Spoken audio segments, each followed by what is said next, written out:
Bueno, en primer lugar, muchísimas gracias por asistir, por dedicar un poco de vuestro tiempo. Vamos a procurar que valga la pena el tiempo que dedicáis a estar con nosotros.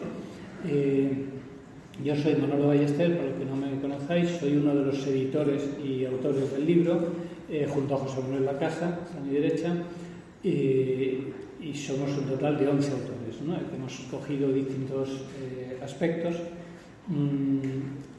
En la sala hay alguno de los autores. Nos ha parecido un exceso que subamos aquí 11, aunque digamos seamos tan fuertes y tan exigentes con nosotros mismos como para hablar 5 minutos, nos parecía un exceso. Por lo cual, pues hemos cogido simplemente 3 más Inger Enquist, que está en Suecia, y hemos grabado una breve conversación con ella de 8 minutos. Vamos a intentar nosotros restringir todo lo que podamos el tiempo, de manera que luego haya tiempo también para un debate, un coloquio, lo que queráis, ¿no? El orden de intervención, bueno, en primer lugar va a hablar César Nebot, que no ha escrito una línea, está aquí, podríamos decir, porque es amigo mío y por tantas otras, porque nos hemos peleado muy gustosamente muchas veces y eso permite una distancia crítica y afectuosa, que es una cosa muy interesante, de la que podríamos hablar luego tomando cerveza, por ejemplo, si el tiempo no lo impide. César Nebot, aparte de esto, que es lo fundamental, porque hay que buscar ocasiones como esta para verse los amigos, que no es difícil, yo creo que aporta una perspectiva que nos viene muy bien y que está muy de moda, las dos cosas, que es la perspectiva que ve la educación desde fuera, sobre todo la educación primaria y secundaria, porque no es profesor de primaria y secundaria, sino que él es profesor de economía. Y el tejido productivo, lo que le pasa a un país, tiene algo que ver con lo que pasa en las aulas de primaria y luego sigue pasando. Entonces, creo que César puede decir algo de esto. Luego hablará, luego ponemos el vídeo de Inger. Luego hablará Joaquín Robles, que está aquí a mi extrema izquierda. Es la extrema derecha de ellos. Vuestra extrema derecha, pero realmente Joaquín Robles es un pobre hombre que nos hemos encontrado, que está en el paro. Antes era diputado nacional de Vox, pero está aquí porque es profesor de filosofía, profesor de instituto. Y le pedimos un capítulo donde contase, porque ahora mismo estamos en el primer curso donde está aplicando la LOMLOE, la ley que se tramitó con el PSOE en el gobierno, y para que nos cuenten cosas de esa tramitación, precisamente, que habitualmente nos llega el ladrillo del BOE a las concreciones autonómicas, pero dice, bueno, ¿qué había detrás? Cuéntanos chascarrillos que nos riamos, ¿no? Luego hablará José Manuel Lacasa, que es analista educativo y que el enfoque que le va a dar es, dice, bueno, de todas estas cosas que hay en el libro, que se lo leerá la gente que quiera, claro, estamos con una ley nacional que además ha cambiado recientemente. ¿Se puede hacer algo en una autonomía desde Murcia? ¿Esto sirve para algo? ¿O es, hombre, qué ideas más bonitas tienen estos señores? ¿O se puede hacer algo? Entonces este es el enfoque. Y luego ya, si queda tiempo, pues yo cierro. Y si no queda tiempo, ya yo no digo nada, hemos cubierto aquí, y así, pues ya si queréis que haya debate, preguntáis, rechazáis lo que parezca oportuno, lo que vosotros queráis. Bueno, bien. César, tu turno. Muchas gracias. Pues en primer lugar, muchas gracias por invitarme. Muchísimas gracias. Me hace especial ilusión y además es un libro que ya tendréis ocasión de leer. Es muy interesante y que presenta cuestiones que son necesarias plantear. Lo primero que os vais a preguntar es ¿qué hace un economista aquí, ¿no? Hablando de educación, ¿no? Pues yo no he venido a hablar de mi libro porque no es mi libro, no soy el autor. Pero bueno, los economistas somos como el Espíritu Santo, que nos metemos en todas partes y miramos a ver el tema del 100 por 1, la rentabilidad, ¿no? Y entonces, pues en esas cosas andamos y tenemos la temeridad de hacer preguntas y sobre todo hacer preguntas a quien más le molesta a veces, que es a la administración, hacerle preguntas. Y bueno, pues la primera pregunta que nos planteamos desde Economía de la Educación, cuando nació, la economía de la educación nació en los años 60, era si era importante. La educación era importante. O sea, ¿para qué sirve la educación? ¿Como inversión? Pues sí, claro, efectivamente era importante. Los economistas medíamos en los años 60, pues si los países con mayor educación tenían mayor productividad, ¿no? Y efectivamente era así. Si los países que tenían mayor educación, mayor inversión en capital humano, allí nació el concepto de capital humano, como inversión, pues tenían mejor desarrollo y por lo tanto mejor bienestar. ¿De acuerdo? Entonces, claro, la pregunta esa de ¿era importante? Sí, perfecto. Pero en los años 70, con la crisis, la pregunta cambió y mutó en economía de la educación hacia, bueno, ya, vale, muy bien, pero ¿y cómo estamos invirtiendo? Ya no es hay que invertir, sino cómo estamos invirtiendo. Entonces el enfoque fue hacia la eficiencia, ¿no? Un enfoque de, hombre, ¿cómo nos gastamos las perras, no? Claro, la educación es importante. 1 de cada 4 euros en la región de Murcia del presupuesto público van a educación. En sanidad es 1 de cada 3. Ojo, lo que nos gastamos en el pago de la deuda pública es 1 de 4 también. O sea que es la parte más importante, ¿no? Es decir, sabemos que es importante. Ahora la cuestión es, ¿y somos eficientes en ese gasto? Esa es una cuestión que nos planteábamos en los años 70. En los años 80, pues ya la cuestión era evaluar la educación desde un punto de vista como un sistema complejo que tienes inputs y outputs desde esa inversión y cuáles son los resultados educativos, y buscamos la rentabilidad. Los economistas buscamos la rentabilidad. Ya por aquel entonces, por ejemplo, Heckman comenzó con sus experimentos, ¿no?, para llegar a decir, oye, pongo $1 en el sistema educativo de esta manera y no de otra, y puedo conseguir tanto desarrollo social y tanta rentabilidad. Y Heckman, pues es otro premio Nobel en economía de educación, como lo fueron pues Schultz o Becker, ¿no?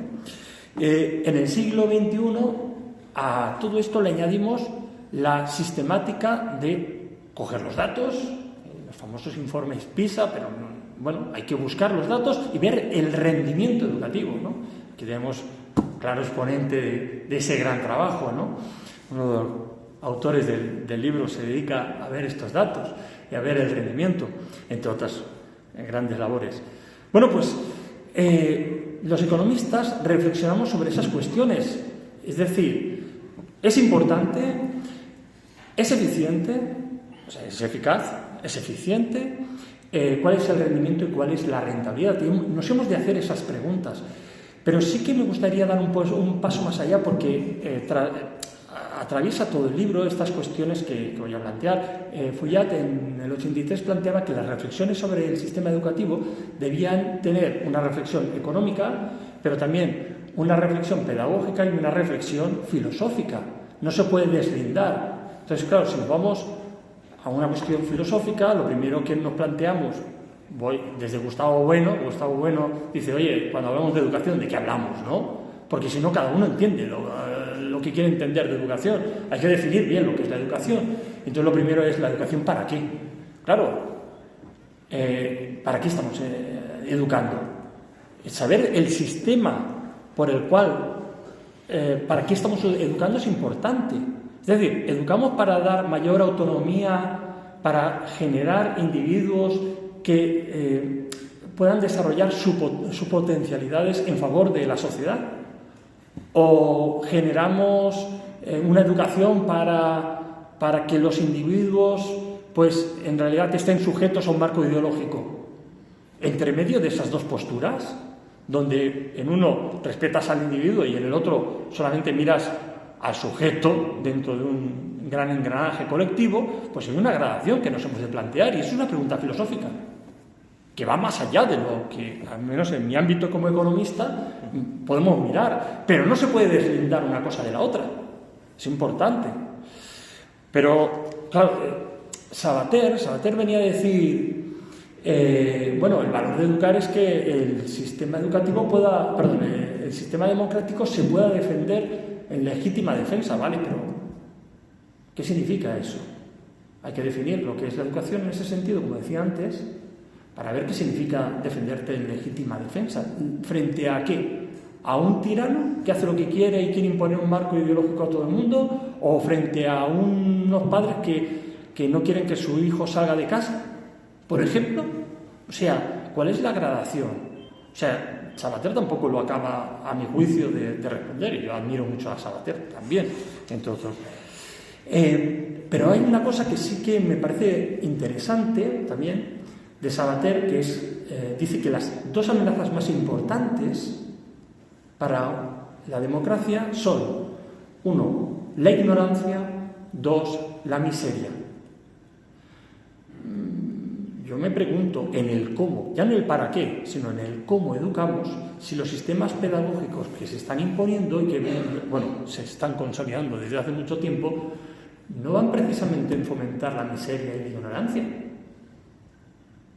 Lo veo como docente. Es decir, que el paradigma de fondo de un alumno sea que no hace falta que te esfuerces, que hay que ir en contra del mérito, del esfuerzo. ¿Qué sentido es? Que los datos, los economistas miramos los datos no dicen esto. Eso es algo ideológico. ¿Cómo que el esfuerzo para aprender no hay que esforzarse? El ser humano no funciona así. Un crío, para que comience a caminar, no camina solo. Le tienes que ayudar, ¿no? Y se tiene que esforzar. Bien, pues sí, el sistema educativo, desde la cosa más sencilla a la cosa más compleja, se necesita el esfuerzo. Pero es que además la motivación, se ha externalizado la motivación de los alumnos hacia el profesor. Es decir, es el profesor el que tiene que estar motivando constantemente a los estudiantes. ¿Cómo que, perdón? O sea, ¿me tengo que vestir de faralaes en cada clase que doy? Eso es absurdo. Ninguno de los que estamos aquí, de nuestra generación, hemos necesitado una constante motivación. Hombre, si el profesor es un peñazo que no se da ni siquiera la vuelta de la pizarra, pues bueno, pues le pediremos que se implique un poco más en el sistema. Pero la motivación es intrínseca. No, pues los sistemas pedagógicos actuales es que la motivación es del profesor. ¿Cómo? No funciona así. No funciona así. ¿No? Si no, el día de mañana, cuando esté trabajando, ¿quién marca la motivación? ¿No? ¿Quién le va a marcar? ¿El sistema de recursos humanos? No funciona así. Así que bueno, estos sistemas, en el cómo educamos, cómo es el sistema educativo, la pregunta es, ¿estos sistemas habrá que pensar si no nos llevan precisamente a esa miseria y a esa ignorancia, que era una amenaza a la democracia, ¿no? Que decía Savater. Bien, pues parece que la mediocridad, la ignorancia y la miseria se van sosteniendo. Pues, hombre, lo que trasluce en este documento, a mí la verdad es que me ha encantado. Me han faltado algunos capítulos por acabar de leer, pero vamos, es que pues este libro ofrece una visión panorámica y comparativa con estos tres niveles, filosófico, pedagógico y también de qué pasa con los datos, qué nos dicen los datos, e ir a la realidad, no al mundo onírico que muchas veces ciertos académicos, pedagogos, dicen que esto tiene que ir por ahí y todo el mundo a ahormarse a eso y no empieza un aula.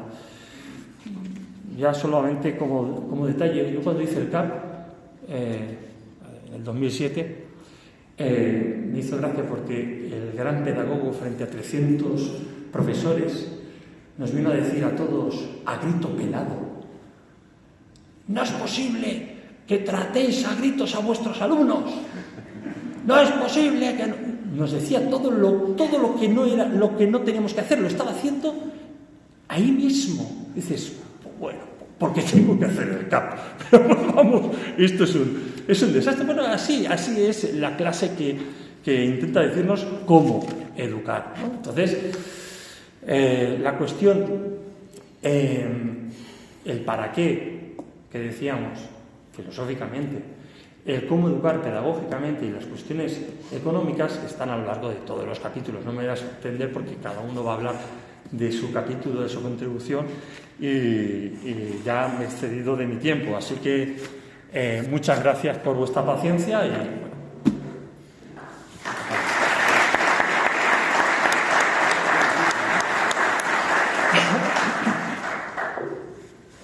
Entonces ahora iba lo de Inker, ¿no?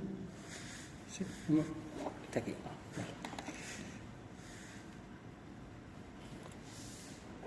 Bueno, Ya está.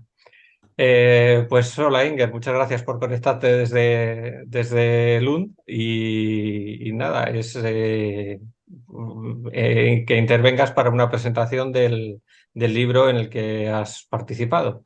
Bueno, ¿qué es lo que te parece lo más interesante o qué podrías destacar más de tu artículo de cara a mejorar un sistema educativo como el de Murcia? Lo que yo destacaría es que hay ejemplos de diferentes países que dicen que una enseñanza un poco más tradicional ayuda a todos los alumnos, a los buenos, a los más flojos, a los inmigrantes, a los no inmigrantes. Y hay ejemplos de sistemas con un currículo claro y profesores que siguen el currículo y donde se miden los resultados, esos sistemas avanzan. Y vemos que países que solían tener muy buenos resultados no lo tienen siempre porque descuidan un poco esas pautas y además no logran que todos los alumnos trabajen realmente en la escuela. Es decir, pagan por la educación de todos, pero no todos se educan. Uno de los ejemplos que pones más claro, aunque bueno, si se entiende mal en España puede levantar ciertas ampollas, es el caso de Nueva York que Thomas Sowell escribe y que tú resumes en tu artículo. A mí me parece muy interesante, así que es algo muy reciente. Y lo que él ha encontrado es que en la ciudad de Nueva York, escuelas que siguen el mismo currículo, que siguen la misma ley de educación, que tienen más o menos el mismo tipo de alumno con el mismo nivel socioeconómico, obtienen resultados muy diferentes, con algo tan sencillo como es mantener el orden y cierta seriedad en la enseñanza. Así que no es cuestión de dinero, es lo que muestra Sowell. Y ya que él habla únicamente de la enseñanza pública, gratuita para los padres y los alumnos. Por eso queda fuera del debate lo de las escuelas privadas o concertadas. No tiene que ver con eso, no tiene que ver con el dinero, sino con cómo se trabaja en la escuela, que es gratuito trabajar bien, para decirlo de algún modo. Bueno, lo que Sowell viene a decir es una cosa que si uno miraba la relación entre gasto y resultados en PISA y en otras evaluaciones, lo que se veía es que se necesita un mínimo para estar a la altura, pero a partir de ese mínimo daba lo mismo, lo más que gastases, lo importante era otra cosa. Sí. Lo importante en este caso, ¿qué es? Bueno, lo importante es que los profesores consigan que los alumnos estudien realmente, que acepten hacer las tareas, que acepten concentrarse en el aula, que acepten dar cuenta de cómo han estudiado. Así que crear un ambiente serio de trabajo. Y eso se ve en Nueva York. Yo cito también el caso de Estonia, que invierte como los países del promedio en la OCDE, pero consiguen resultados realmente estupendos.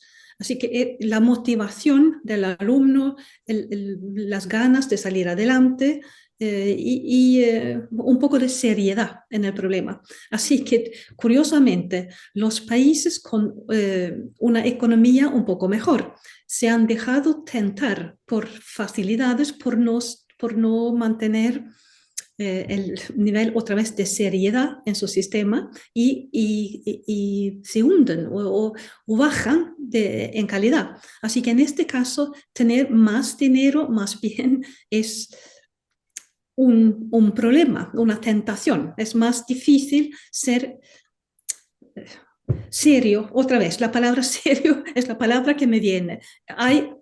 Tenemos que tener más seriedad en el sistema.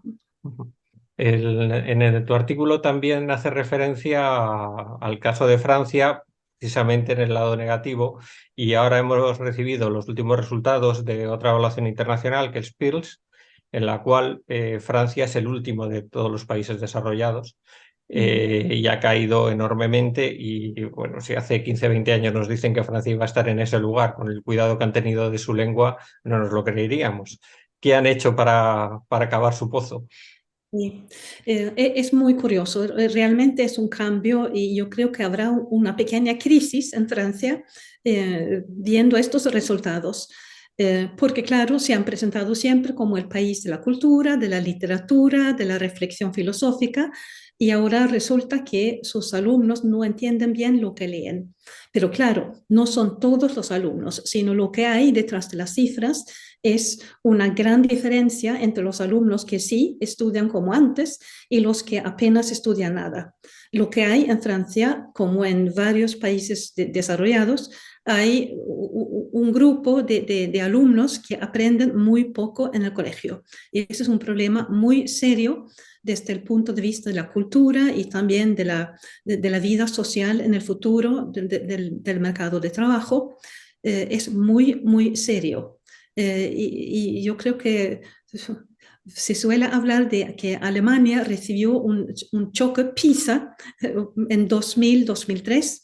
Y yo creo que podría haber ahora un choque PIRLS en Francia, porque esto realmente es muy grave y creo que otras personas de fuera del mundo de la educación van a tomar cartas en este asunto y van a decir que hasta aquí hemos llegado, pero ya no más.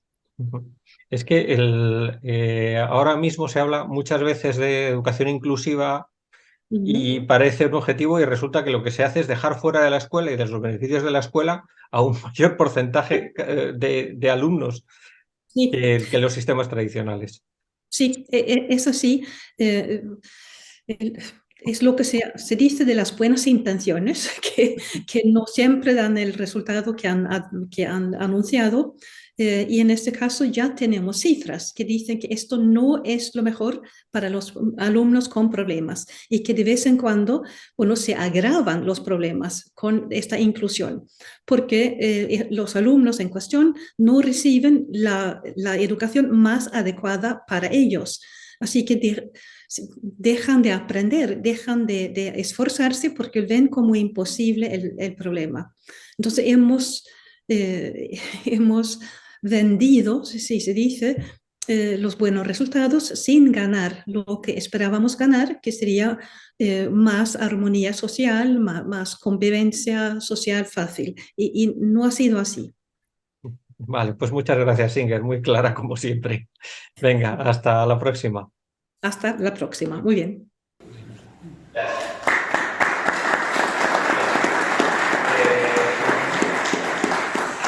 Bueno, creo que si Inger fuera española, aunque habla muy bien español, había dicho eso de que el camino del infierno está empedrado de buenas intenciones, que es así.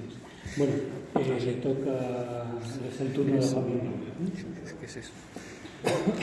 Pues buenas tardes, muchas gracias a todos por asistir a la presentación de este libro. La verdad que el encargo que me hizo fue que yo tenía que contar cómo le va a un diputado de la oposición en la Comisión de Educación del Congreso, y yo dije que en términos muy generales pues lo que he hecho no ha servido para nada, absolutamente, porque no ha habido ni una sola enmienda, y mira que presentamos 800 enmiendas a la LOMLOE, a la ley CELAC. La LOMLOE básicamente es la LOGSE con perspectiva de género, eso es la LOMLOE. 800 enmiendas, no nos aprobaron ni una, ni siquiera, bueno, miento, nos aprobaron una porque se equivocaron al votar. y ya está, una cosa técnica menor. Entonces realmente pues lo que se puede hacer, lo he explicado aquí, pues es presentar el programa educativo de mi partido, de Vox, y hacer la crítica de lo que hay. Pero yo hoy me quiero elevar un poquito, ya que se ha mencionado aquí a la filosofía y a Bueno, etcétera. Yo pertenezco a la Escuela de Oviedo, soy discípulo de Gustavo Bueno, y voy pues a remontarme un poquito hacia atrás, ¿no? Hacia atrás en el orden regresivo, es decir, voy a hablar de cosas que son esenciales, no propiamente fenoménicas. Y para ello tengo que explicar una pequeña distinción que es muy fácil. Toda institución tiene dos momentos. Un momento que llamamos tecnológico, la praxis, lo que hacemos, por ejemplo, en las elecciones. El momento tecnológico de las elecciones pues será con 40 grados a la sombra ir a depositar la papeleta en la urna, ese es el momento tecnológico. Pero toda institución tiene también un momento que llamamos nematológico, que viene de la palabra griega nematos, que significa nebulosa, significa niebla. Es decir, un momento ideológico en donde la ideología o esta nematología está puesta al servicio de la institución. Y claro, aquí en la enseñanza convergen dos instituciones fundamentalmente, que la han destrozado. De un lado, la institución de los pedagogos, y de otro, la institución del sistema doctrinal de la izquierda fundamentalista. Estas son las dos instituciones que han destrozado la enseñanza y seguramente, como se decía aquí, claro, educar viene de conducir. Entonces, ¿hacia dónde conduce la educación cuando cayó en manos de la socialdemocracia o de la izquierda fundamentalista? Pues básicamente a la ruptura de España, a la división en 17 reinos de taifas y a una enseñanza que es meramente asistencial, que rompe con esa función social que tuvo la enseñanza secularmente de ser un ascensor social, que básicamente está orientada, y esto se ve muy bien en ciertos países comunistas que yo tuve la suerte o la desgracia de visitar, suerte porque me enteré de lo que pasaba allí, por ejemplo en Cuba, en donde te tropezabas a individuos que después de una carrera de 10 años que son ingenieros de telecomunicaciones y no saben escribir. Es decir, realmente toda la educación estaba orientada a crear un inmenso trampantojo que les impida ver la realidad. Entonces, con estas herramientas, pues yo, del modo más breve posible, voy a hablar de lo que es el momento tecnológico y el momento nematológico de ambas instituciones y cómo, desde nuestro partido, lo que pretendemos hacer es triturar, porque no hay nada que salvar.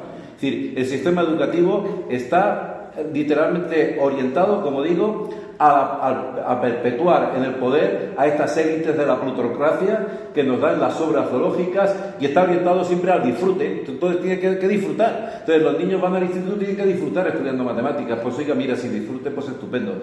Y si no disfruta, pues te aguantas. Como hemos hecho todo. Porque estudiar no es para disfrutar, pero como todo está, ya saben, en nuestro sistema doctrinal imperante, todo está orientado al disfrute, es decir, que uno va a que le operen del riñón y el que están operando del riñón está disfrutando de la sanidad pública allí, porque le están operando del riñón, ¿verdad? Claro, entonces todo ese, pues se han convertido a los maestros en animadores socioculturales y en fin, pues nada que ustedes no conozcan. Pues bien, en primer lugar, de la institución, perspectiva nematológica, de la institución de los pedagogos, pues básicamente, desde el punto de vista que llamamos nosotros noseológico, las llamadas ciencias de la educación, yo tengo un artículo de 80 páginas sobre el asunto donde demostré que era una pura impostura. No hay tal ciencia, no hay ciencia pedagógica, sino que hay determinadas filosofías o ideologías, muchas de ellas incompatibles. El mismo pedagogo que te puede decir que lo ideal es un instituto abierto donde los niños entran y salen cuando quieren, te dice a los 2 meses que hay que cerrar las puertas porque al niño lo puede atropellar una moto. Es decir, es un conjunto, una panoplia que suelen llamarle ciencias de la educación sin especificar muy bien qué tipo de relación hay en esas ciencias, si realmente esas ciencias son una mera amalgama de cosas diferentes. Pero claro, cuando se pone en el rótulo científico de la educación, pues eso tiene dos derivadas. La primera, que ya no te puedes oponer porque ellos son científicos, amigos. ¿Y cómo se va a oponer uno a la ciencia? Y en segundo lugar, adquieren un prestigio que les permite pues dirigir los institutos, dirigir desde la más absoluta nesciencia, dirigir todo el orden pedagógico de un centro educativo. Propuesta de Vox para esto. pues de volver a la pedagogía lo que siempre fue, una ciencia práctico-práctica, es decir, a la didáctica. Pero didáctica que tiene que estar asociada a las asignaturas. Un señor que ha estudiado pedagogía general no puede saber nada de didáctica de las matemáticas o de didáctica de la filosofía. Sabe 4 cosas generales. Y en la práctica, es decir, en el momento tecnológico de esta pedagogía, ¿qué es? Pues básicamente un sombreado verbal. Es decir, es como si ustedes en su casa fuesen poniéndole letreros a las cosas. Grifo, percha. Y si en vez de grifo le llaman canal de conductividad acuática, pues, coño, tengo una ciencia, ¿verdad? Pero es un mero sombreado verbal, a lo que toda la vida hemos hecho los maestros y profesores, que es atender a la gente que tenemos ahí, porque uno el niño que no atiende, el otro que tal. Ahora le llaman atención a la diversidad. Pues bueno, pues eso lo hemos hecho toda la vida. ¿Cómo no vas a atender a la diversidad? ¿Qué vas a dar la clase de espaldas a la pizarra, como los curas en la misa tridentina? Claro, tienes que estar pendiente de la diversidad, claro. Y sobre la práctica, realmente, pues todas estas cosas pedagógicas, en el fondo, a lo que han llevado en la práctica, es a la rebaja de los currículos. Porque sí, adaptaciones curriculares, pero siempre a la baja. La progresía se espanta cuando les hablas de clases avanzadas. Es curioso. Mucha atención a la diversidad, pero no me hables de clases avanzadas. No, porque tiene que ser el café para todos.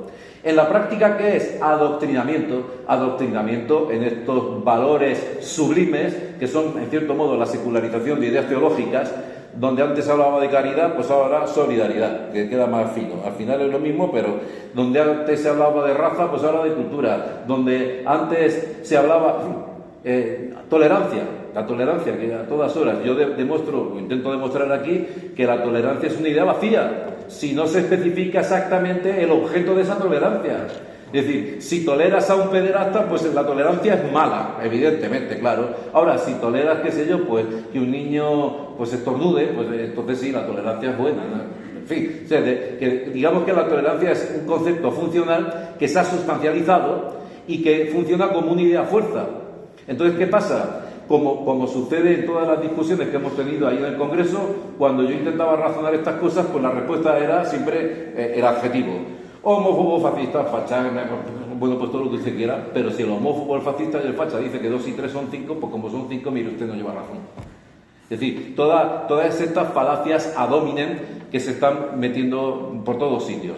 Entonces, la institución de los pedagogos, una institución mafiosa, que obliga a todo aquel que termina una carrera a hacer cursos de adaptación para ser profesor, ahora máster, etcétera, cursos que, insisto, pueden ser muy útiles. Yo no reniego de la pedagogía, pero tienen que ser útiles cuando van ajustados al objeto que se pretende enseñar, porque no es lo mismo enseñar historia que enseñar matemáticas. Y la didáctica de las matemáticas no es la misma que la didáctica de la historia. ¿Qué pasa? ¿En qué se unen las dos? En que llega el profesor, que es un pobre desgraciado, y en vez de dar clases les pone el PowerPoint y a tu casa. Entonces sí, enseñanza de matemáticas el PowerPoint, historia el PowerPoint, o sea, la didáctica del PowerPoint, pero eso es la muerte de la enseñanza, porque es la muerte de la relación entre el profesor y el alumno y su eliminación por un PowerPoint que además, por lo general, no sirve para nada. Esta es la cuestión, porque, bueno, pues ahí lo ves, el niño toma notas, en fin, da igual que le dieras el PowerPoint, que le dieras un libro de texto, que le dieras unos folios, exactamente igual. Y entonces esto lo llaman innovación pedagógica. Y oiga, como no utilices el PowerPoint, no faltará un inspector que venga a decirte, oiga, es que usted no utiliza los medios informáticos, coño, ¿para qué? Claro, es elemental. Siguiente, el sistema doctrinal. El sistema doctrinal de la izquierda fundamentalista. En el momento nematológico, pues todos lo conocen. El progreso es una idea fuerza ahí. El progreso. Nosotros somos progresistas. Y ustedes, los de Vox, quieren volver a la España en blanco y negro. Esto nos lo dicen, o la otra metáfora que nos dicen, Manolo se acordará, que nosotros progresamos y ustedes ponen palos en las ruedas. O sea, las metáforas no pueden ser más groseras y más burdas que volver a la España en blanco y negro. Pero ¿qué quieren decir con eso? Ellos deberían volver al cine mudo y así estar callados todo el día. Es lo que deberían de hacer. Pero ¿qué es esto de la España en blanco y negro? ¿Pero cómo vamos a volver? Pues ni que tuviéramos una nave para viajar en el tiempo. Si no hay vuelta atrás posible, eso es imposible. Sí, el tiempo, como saben, en fin, salvo que los físicos de Einstein digan lo contrario, pues ir para atrás como que no se puede. Lo que sí queremos es volver a un sistema educativo que sea tradicional, como ha dicho X, en donde se prime el esfuerzo, la disciplina, el estudio, en donde efectivamente haya de verdad atención a la diversidad, pero no solo para los de abajo, también para los de arriba. ¿Y en qué se sustancia el momento práctico, el momento tecnológico de este sistema doctrinal? ¿Cuál es? Pues todos lo saben, todos lo saben. Yo he tenido que tener un certificado de penales para dar clase, pero si fuese una drag queen, yo entré a clase sin certificado de penales. Esto es la cosa. Entonces vamos a ver, ¿qué ocurre aquí con esto? ¿En qué se ha sustanciado? Pues en lo mismo de siempre, en la exaltación de la miseria zoológica de los individuos, la exaltación de lo sexual, como si eso fuese una especie de termostato de la felicidad. Aquí que la felicidad está, por lo visto, en el sexo. Y entonces, como hay tantas clases de sexo, de hecho hay una cosa que son los géneros fluidos, que te levantas mujer, a los 10 minutos eres hombre, después eres andrógino, y es decir, cada 10 minutos cambia, pues, según la cosa. Y entonces van con estas estupideces a las clases, recogen a los niños. Pues esto es el sistema doctrinal que usa la enseñanza para perpetuarse. Y esto en España lo ha hecho el Partido Socialista Obrero, con la inevitable y vergonzosa colaboración del Partido Popular, que cuando tuvo la mayoría absoluta no hizo absolutamente nada por cambiar esta deriva progresista que habían incluido los socialistas en la ley. Intentaron cambiar algunos aspectos, perdón, cambiar alguna cosita y tal, pero realmente pusieron los estándares aquellos que no valían para nada y que fueron un completo fracaso y nada más. Entonces, todo el sistema doctrinal pues incluye también la piedad animal. Es decir, no le pegues una patada a un perro, que es un delito, pero sí puedes matar al hijo que llevas en el vientre, porque eso es un derecho.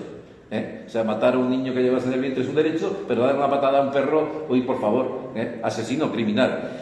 Y luego, pues como todos ustedes saben, ya me callo porque me voy a calentar.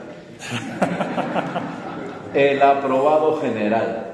Para acabar con el fracaso escolar, no se les ha ocurrido otra cosa, son muy brillantes, aprobamos todo el mundo y se acaba. Y si no lo hacemos directamente, pues ya lo hacemos mediante la inspección, presionando a los profesores para que aprueben. Cuando yo empecé a trabajar en la enseñanza, en la España en blanco y negro, pues los inspectores venían a verte y se aprobaba mucho. Y decían, esto no puede ser, que aprobó usted al 80% cuando en este curso superior 30%. Y cuando me fui de la enseñanza era totalmente al revés. Venían porque te habías cargado a más gente de la media. Decía, oiga, pero si es que yo también participo en esa media, ¿no? Entonces si aprobó más gente de la media, asumiría. En fin, pues no les canso más. Lean este magnífico libro y pues ya hagan lo que quieran. Hagan cruces, pánmense o claven al pelo.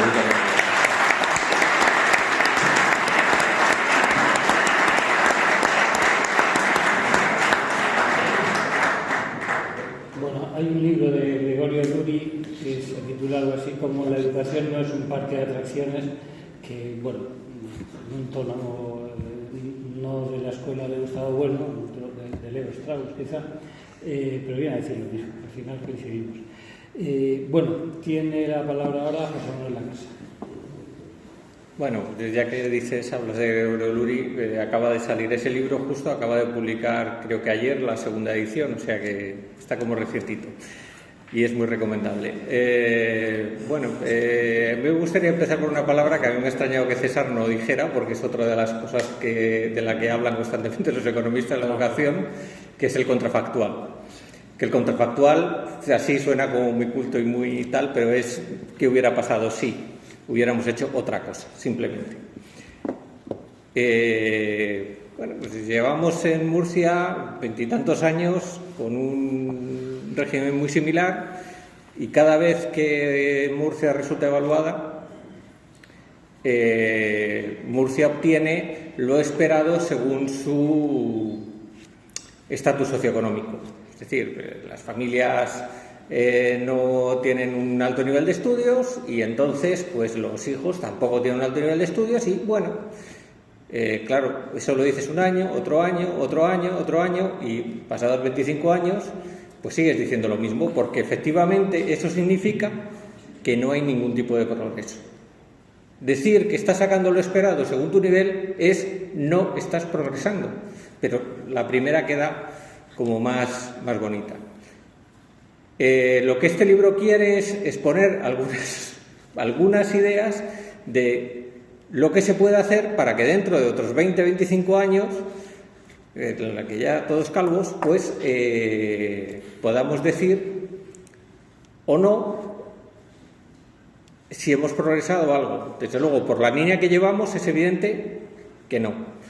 Y voy a coger algunas de las ideas del libro para que puedan imaginarse, porque eso es un contrafactual, es imaginarse qué hubiera pasado si o qué pasará si se toman las medidas adecuadas para paliar los problemas que tienes. Es decir, si tú tienes un problema en el que las familias tienen un nivel de estudios más bajo que en otras comunidades autónomas, tú no puedes coger un sistema que lo que haga sea perpetuar ese nivel de estudios.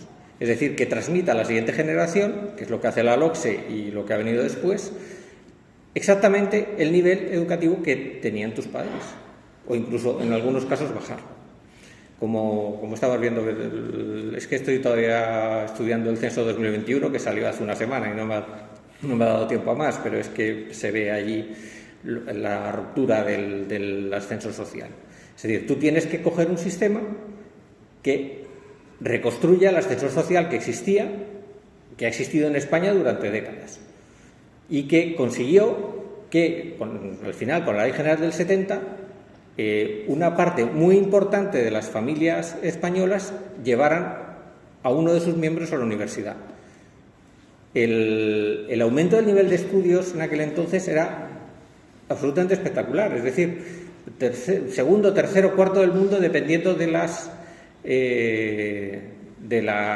los países que cojas, pero básicamente claramente solo nos superó Corea del Sur.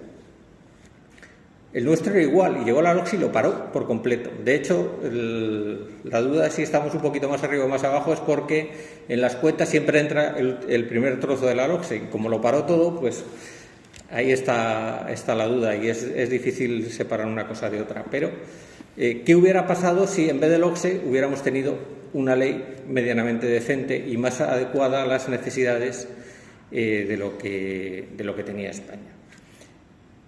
Por ejemplo, una de las ideas básicas de la LOCSE era el igualitarismo, es decir, la idea de que si le damos a todos lo mismo, todos saldrán igual. O sea que es absurdo. Si tú, un señor que no sabe andar, le das lo mismo que a un futbolista, pues evidentemente no van a llegar al mismo sitio en el aspecto deportivo. Yo lo siento, tendrás que ayudar mucho más al que no sabe andar que al deportista de élite. ¿Es así? Bueno, pues la LOCSE justo iba en el otro lado. Por eso a mí me parece muy importante el artículo de Francisco López Rupérez que habla sobre los centros prioritarios. Y además que se puso en un determinado momento en Madrid y duró muy poco porque hubo un cambio de gobierno y los que vinieron después, a pesar del mismo partido, no entendieron lo que se estaba haciendo y hoy Madrid es la comunidad más desigualitaria de toda España gracias a eso, pero las ideas que allí se desarrollaban eran muy importantes. Todo se basaba simplemente en que los centros que más necesidades tenían, porque escolarizaban alumnos con peores perspectivas, había que darles más. Simplemente, así de revolucionario, si no era más. Y entonces, por tanto, cubrir en parte las desigualdades sociales. Y eso no tiene por qué limitarse a un 5 o a un 8% de los centros. Podemos hacer al 50% de los centros. Si lo necesitan, ¿por qué no? Por ejemplo, otra idea de otro artículo, estamos ahora en una caída demográfica bastante importante. Tuvimos un ascenso demográfico que nos puso casi en los años 70, debido sobre todo al nacimiento de niños cuyas madres eran inmigrantes, es decir, no habían nacido en España. Digamos que lo que hicimos fue aumentar el capital la cantidad de mujeres jóvenes, tanto en Murcia como en España, y entonces han tenido más hijos. Lo que es el índice de fecundidad, de fertilidad, todo esto no ha cambiado apenas nada, pero simplemente al haber más mujeres jóvenes, pues hemos tenido más niños y al final más alumnos. ¿Qué hacemos ¿Por qué eso no supuso un problema? Pues porque ya teníamos la estructura creada de los años 70, 80, 90, donde habíamos escolarizado a un número de niños muy similar y por tanto teníamos ya la infraestructura hecha. Y ahora volvemos a una caída en la cual no se ve a priori que eso vaya a cambiar. Entonces, ¿qué hacemos? ¿Qué dice la LOCSE? Bajar las ratios, como siempre. Como no, la LOCSE es la reina del automatismo. Es decir, tú no pienses, todo está escrito, tú haces. Y de hecho ya el presidente de la comunidad autónoma ya dijo, porque le habrían dicho, oye, va a pasar esto, dice que van a bajar las ratios progresivamente. Si no está mal bajar las ratios, de hecho tiene cierto, es decir, es cierto que mejora algo los resultados, pero los mejora esto y cuesta, esto. Es decir, no hay una medida más cara que bajar las ratios. Ya que tienes la oportunidad de que te salga gratis, porque tienes un montón de profesores que te van a sobrar ahora mismo en infantil y primaria y dentro de 6, 8 años en la ESO, pero primaria sobre todo, porque es la oportunidad la ventana de oportunidad que se nos está abriendo ahora, es qué puedes hacer con eso que no sea bajar las ratios. Si tú coges y bajas las ratios, el centro que va mal va a mejorar un poquito y el centro que va bien va a mejorar un poquito y estás en las mismas. De lo que se trata es aprovechar todos los recursos allí donde se necesitan más y donde no se necesiten, mejorarlo de otra forma, pero no con los recursos humanos. A mí me parece, por ejemplo, que esa sería una de las ideas que se podían desarrollar. Otra idea que se podría desarrollar, que para mí es evidente porque es a lo que me dedico, pero creo que tanto Luis como yo hemos desarrollado en este libro de forma más general y Luis de forma más particular hacia Murcia, porque conoce mucho más la realidad de aquí, es un sistema de evaluación decente, que sepamos dónde estamos, hacia dónde vamos y qué queremos y si estamos cumpliendo los objetivos. Y eso no existe en España, y además no existe en España por razones políticas, porque los catalanes no quieren. Porque en el momento que establezcas un sistema de evaluación nacional, tienes que preguntar cuánto español saben los catalanes. Y eso es todo. Eso es todo, es la única razón por la que no lo tenemos. Y es que hubo problemas en el 96, hubo problemas en el 98, hubo problemas en 2001, hubo problemas... Sigue habiendo problemas y de hecho se presentan a PISA porque no examinan en español, examinan en catalán, si no, no se presentarían. Pero bueno, ahí seguimos en manos de quien estamos. Hay muchas otras ideas a lo largo del libro que, bueno, ahí están, todas las ideas que desarrolla Manolo o desarrolla Javier sobre cambiar el sistema del profesorado y darle unos incentivos para que simplemente por calentar la silla no vayan acumulando sexenios, sino que lo que hagan intervenga y tengan incentivos para mejorar, para obtener mejores puestos, poder hacer mejor su trabajo, ser más aprovechables por el sistema e incluso, ¿por qué no?, aunque no se llega a decir en muchos momentos, cobrar más si lo hacen mejor, incluso en la pública, sobre todo en la pública. Es decir, pero claro, para eso tienes que establecer un sistema de edición, montones de cosas que habría que hacer. Y luego otro de los temas que están a lo largo del libro muy claros es la idea de la libertad en muchos aspectos, no solo la clásica elección de los padres de centro, que es importante, pero muchas veces lo limitamos a eso. Y creo que introducir grandes dosis de libertad en el sistema, con lo que ello supone, cambiaría el sistema por completo. Hay un momento en que Juan Carlos Rodríguez habla de que es muy difícil que un sistema de autómatas obtenga calidad. Pues es uno de ellos. Es decir, pensar un poco que las cosas no tienen por qué ser así. Murcia no tiene que estar a la cola de España siempre porque tiene las familias peor formadas, porque si sigue con esa filosofía, seguirá siempre así. Y hay que crear un sistema que cambie eso radicalmente. No hay ningún impedimento biológico, o como lo quieran llamar, o social, para que Murcia no tenga 520 puntos en PISA. Ninguno. Ahora, si no hace nada, seguirán 470 o 450 si se descuida, como se ha descuidado Cataluña. Es así. Es decir, ¿qué hubiera pasado si hace 20 años Murcia hubiera obtenido 520 puntos en PISA? Pues esto sería totalmente distinto. De hecho, los padres que están ahora teniendo hijos tendrían muchísimo más educación de la que tienen ahora. El nivel de vida sería totalmente distinto. La posición relativa con respecto a España, todo. Es que es posible. No se hace porque no se hace, pero no hay ningún impedimento. Muchas gracias.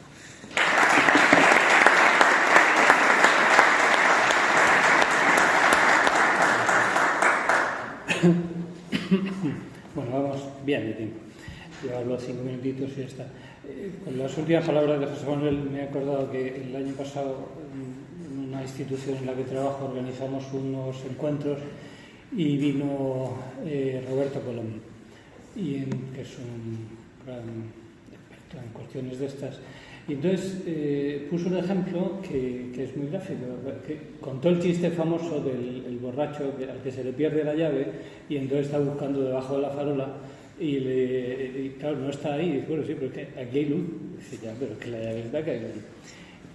Para decir que, digo, Roberto Colom, para decir lo que ha dicho José Manuel, dice, es que en el caso de educación hay mucha luz, sabemos lo que pasa, sabemos lo que funciona, sabemos lo que no funciona y nos empeñamos en hacer otra cosa.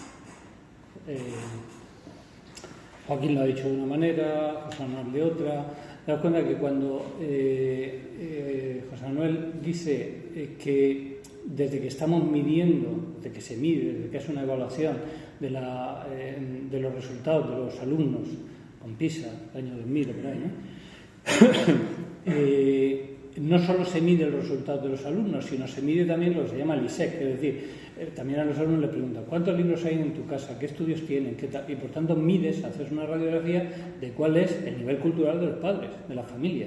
Y entonces lo que se está diciendo es que hay una correlación, si yo lo he entendido bien, entre el nivel de los padres y los resultados de los hijos. Y entonces dice, y por tanto, cuando los padres tienen un gran nivel cultural, pues los niños tienen buenos resultados. Y cuando los padres tienen un nivel cultural bajo, los niños tienen un bajo nivel. ¿Y qué hace el sistema? Nada. Un sistema es el que coge a chavales que vienen de un bajo nivel y los sube. Ascensor social se llama eso. Eso está roto. En Murcia está roto, pues podemos decir, bueno, está roto, y no es que no se nos ha ocurrido, no hemos tenido tiempo. A ver, ¿cuánto tiempo gobierna el partido que gobierna aquí? Entonces, o no saben o no quieren. Entonces, esto es lo que hay. Yo quería decir solo una idea, y ya dejo por si queréis hacer preguntas. A mí me parece, por hablar un poquito de lo que yo he escrito, junto al tema de la carrera docente, que es importantísimo, y me alegro que lo haya mencionado José Manuel, porque sobre la carrera docente hemos hablado en dos artículos, ¿no? Javier Gisbert, que estuvo trabajando en el Ministerio de Educación cuando dependía del PP, y yo, y no estamos de acuerdo. Él hace unos planteamientos y yo hago otros, no pasa nada. Y lo destaco porque no hace falta estar de acuerdo. Si hace falta estar de acuerdo en hacia dónde vamos. Es decir, todos los autores de este libro estamos de acuerdo en una cosa básica, y es que la educación, Joaquín lo ha dicho muy bien, la educación se puede plantear como coger a los niños y transmitirle las ideas, la ideología imperante, que como los que estamos aquí ya tenemos años, nos hemos dado cuenta que esa ideología ha ido variando, con lo cual lo que vas haciendo es, dilo como te dé la gana, manipular a los chavales para que reproduzcan los prejuicios ideológicos de la clase dominante, que van cambiando. Y eso es convertirlos en seres muy débiles y muy manipulables. y muy uniformes, porque todos tienen las mismas ideas y todos reaccionan como un resorte cuando dice ciertas palabras y lo que dice Joaquín, facha, o sea, no reciben el argumento, sino que responden. Dice, eso es lo que estudiábamos en psicología básica, estímulo-respuesta. Pero luego aprendimos que lo del estímulo-respuesta funciona en bichos muy básicos. El ser humano, por en medio mete pensamiento, recibe varios, o sea, donde ve ahí un solo estímulo, recibe varios estímulos y selecciona uno. Eso se llama libertad, se llama inteligencia. O sea, la cosa es más compleja. Pero, sin embargo, un enfoque de la educación va por ahí. Y ese es el enfoque, la transmisión de valores, educación en valores. ¿Pero qué valores? Solo, exclusivamente en las sociedades totalitarias se puede decir que se transmiten valores. Esos valores, las sociedades libres, hay multitud de valores. Unos piensan que Dios, nuestro Señor, es creador y tal, y otros piensan que Dios es la tonta más grande que pisa. Y yo soy profesor de filosofía y entonces cuando se habla de educación en valores siempre pongo este ejemplo o otro, pero digo, este es uno de los ejemplos porque me parece muy gráfico. Si yo tengo que explicar a Tomás de Aquino, a Santo Tomás de Aquino, que es un señor que evidentemente creía en Dios, elabora una suma teológica, elabora las vías intelectuales, es decir, las pruebas intelectuales para demostrar que existe Dios, pues yo lo explico y no le pregunto a los niños si van a misa o no. Les examino y si se saben las vías, si las saben, si han adquirido esos conocimientos, aprueban y si no, suspenden. Y luego avanzo el temario y llego a Marx. Y Marx dice que la religión es el opio del pueblo, el modo en que una casta oprime, bla, bla, bla, bla, bla.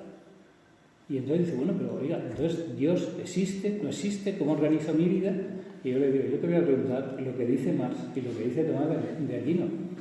Y date cuenta, hay gente lista que piensa que Dios existe y que organiza su vida de un modo radical sobre esa base. Y hay gente lista que piensa que eso es una tomadura de pelo y organiza su vida de esa manera. Es decir, en tu banda hay gente lista y tontos a montones, pero lista también. Y eso, sin decir nada, estoy transmitiendo un valor del que no he hablado, que es ser prudente, respeta, a ver si te equivocas, a ver si acierta el otro. Podría ser, no sería la primera vez. Pero ¿cómo le transmito ese valor? ¿Dándole la tabarra con los valores? No. Estudiate Tomás de Aquino, tienes que saberlo y te voy a poner un examen de Tomás de Aquino, a ver si lo has entendido. Y luego estudiate a Marx y te voy a poner un examen. ¿Os dais cuenta? Cuando uno es modesto y simplemente aspira a transmitir su sabiduría, pues todo lo demás se consigue sin darse cuenta. Porque hay muchas cosas muy importantes en la vida que se consiguen cuando no se persiguen. Como no sé si habéis intentado alguna vez dormiros. Tengo que dormirme, mañana tengo que madrugar. No funciona. Poneros una película en alemán, poneros una de canal de historia, una cosa así, y entonces te quedas frito. Pero claro, como hagas fuerza para dormirte, no. Entonces es eso, hay que ser modestos. ¿De qué estoy? Bien. Digo, hay un enfoque de la enseñanza que es este y que es el predominante entre nosotros, también en Murcia. Y por eso no hace nada, porque el sistema no hace nada, reproduce lo que hay en casa. Punto final de la historia. Es el informe Coleman. Pero hay otro enfoque, más modesto, que consiste en concebir la enseñanza como transmisión de conocimiento. En primaria, pues ¿qué conocimiento? Pues tienen que aprender a leer y a calcular. Nada más. Hombre, ya que están leyendo y calculando, y hay comprensión lectora y demás, que ya pueden aprender algo de historia, algo de tal, ¿vale? Pero hoy ocurre, y lo sabemos porque se mide y se publica, hoy sabemos que hay un porcentaje muy elevado, José Manuel sabrá el dato preciso. Dirá cuánto, pero hay un porcentaje muy elevado de chavales que acaban la primaria después de estar 6 años yendo todos los días al colegio y no saber leer. Es que es muy fuerte. Claro, a ver, el tema del comportamiento, de que es que los niños no aguantan. Hombre, a ver, ¿qué están haciendo? Porque yo aguanto cuando yo estoy haciendo algo y me esfuerzo y fracaso y tiro para adelante, no sé qué, no sé cuánto, pues va a estar ahí dando vueltas. Pues claro, eso... El problema enorme que ha surgido cada vez más con los chavales de altas capacidades, lo que antes se llamaba, porque claro, el que no tiene altas capacidades, los que somos normalitos, necesitamos que nos expliquen 2 veces las cosas, pues bueno, por lo menos hasta que no las entiendo estoy sentado. Pero claro, el chaval que las pilla al vuelo dice, uff, me quedan 6 años por delante volviendo a repetir lo mismo. Claro, pues lógicamente los de altas capacidades son muy problemáticos. Eso lo sabemos, ¿no? Bien. Digo, en definitiva, sintetizo y acabo, daos cuenta, hay una concepción de la educación que lo que hace es ser muy modesta y transmitir conocimientos, de manera que no reproduzco lo que hay en casa. Y digo la verdad, digo que hay contextos familiares, hay familias que tienen un nivel alto.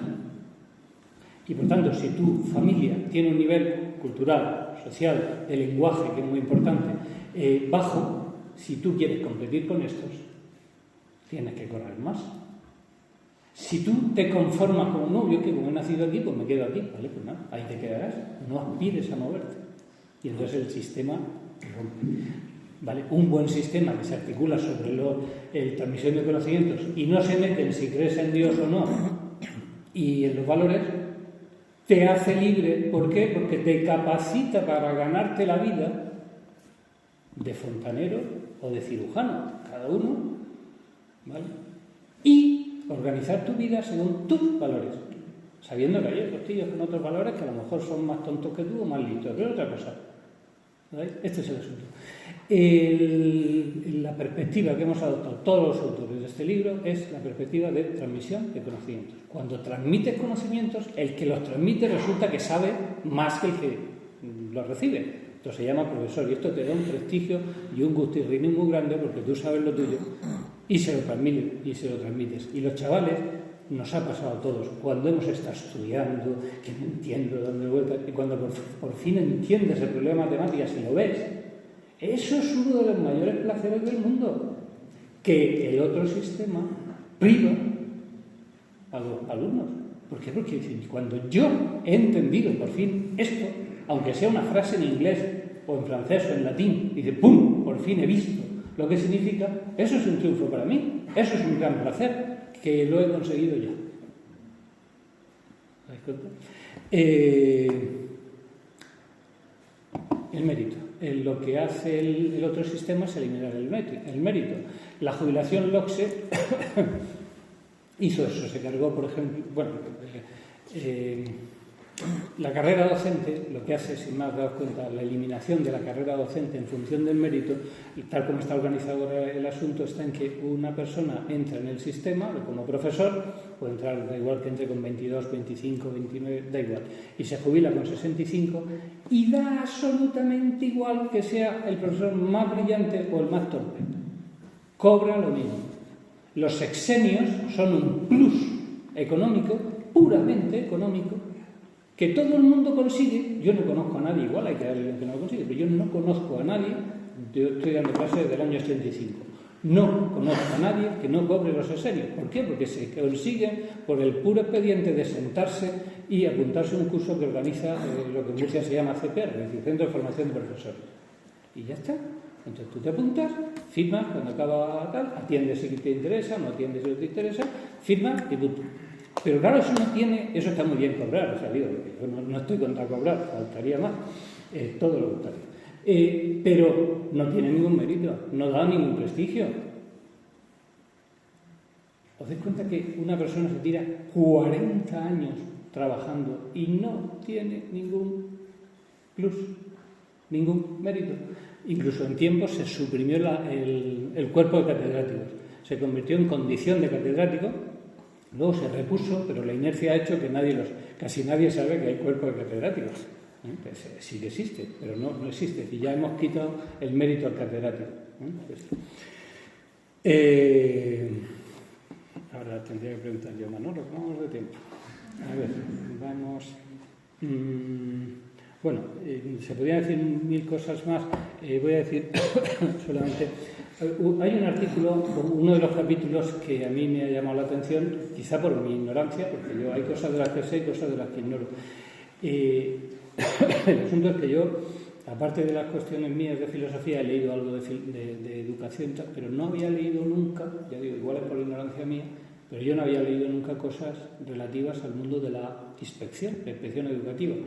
Hay un capítulo sobre la inspección educativa que a mí me ha llamado poderosamente la atención, me parece que está muy bien escrito, que da ideas que para mí son novedosas y las dos cosas son novedosas, por una parte, y por otra parte me parece que están bien pensadas. A veces hay novedades de pues hay una chorrada, ¿no? Pero estas me parecen novedosas y bien planteadas. Sobre la función de la inspección, sobre la formación que debe tener un inspector, y bueno, quizá falta el encaje que debe tener esa función del inspector con esa formación, con la política, las prácticas que impulsa la consejería, que debe tener, la Consejería de Educación debe tener unas ideas, unas líneas, unas directrices, de las cuales debe contarse, por supuesto, que en primaria los alumnos salgan con una velocidad lectora y una comprensión lectora, en fin, apañada. Bueno, pues hasta aquí. Muchas gracias.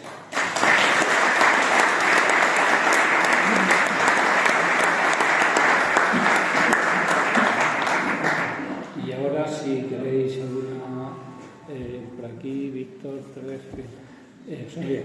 Bueno, enhorabuena a todos los autores, en especial a los intervinientes. He estado ojeando y la verdad es que creo que está muy estructurado porque toca, voy a decir, casi todos los palos que yo puedo considerar interesantes e importantes. César, en su primera intervención, nos ha recordado que él no ha tenido oportunidad de participar en la redacción. Y yo voy a hacer un ruego por si en el futuro hay una segunda edición que pueda ser mejorada o obras similares pueden ser tratadas desde nuestra perspectiva.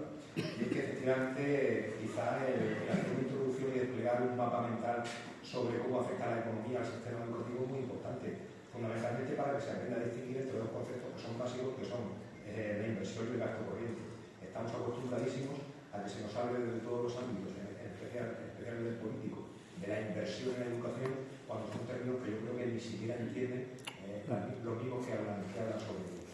Y me parecería una idea, creo que provechosa, que en este tipo de tratados los economistas con cercanía a la educación o que participan de algún modo del sistema educativo pudieran ilustrarnos un poquito sobre qué pautas, tanto de inversión como de gasto corriente, podemos seguir en el sistema educativo para mejorar. Me parece que sería un tema importante a tratar. Bueno, muchas gracias. ¿Alguien quiere responder? Respondo yo. Bueno, sencillamente por sentirme interpelado en esa cuestión. La economía, como decía al principio, los economistas somos como el Espíritu Santo, que estamos en todas partes y estamos viendo el 100 por 1. Hay mucha confusión, efectivamente. En términos económicos, todo el mundo habla de economía y cuando hablamos de cuestiones de educación, pues se dicen muchas barbaridades. Entonces, ser muy claro a qué nos referimos y sobre todo para poder deslindar lo que es una inversión. A ver, si estamos hablando de trienios, dice, bueno, ¿y eso como inversión qué significa? O sea, claro, concepto general a capital humano, después te vas a lo concreto, no, es que le estamos dando este sexenio, ¿no?, para gente de secundaria o así. ¿Eso realmente es inversión? Pues habría que definirlo bien, ¿no? Y los economistas, cuando tratamos, sobre todo los economistas, que vamos de los datos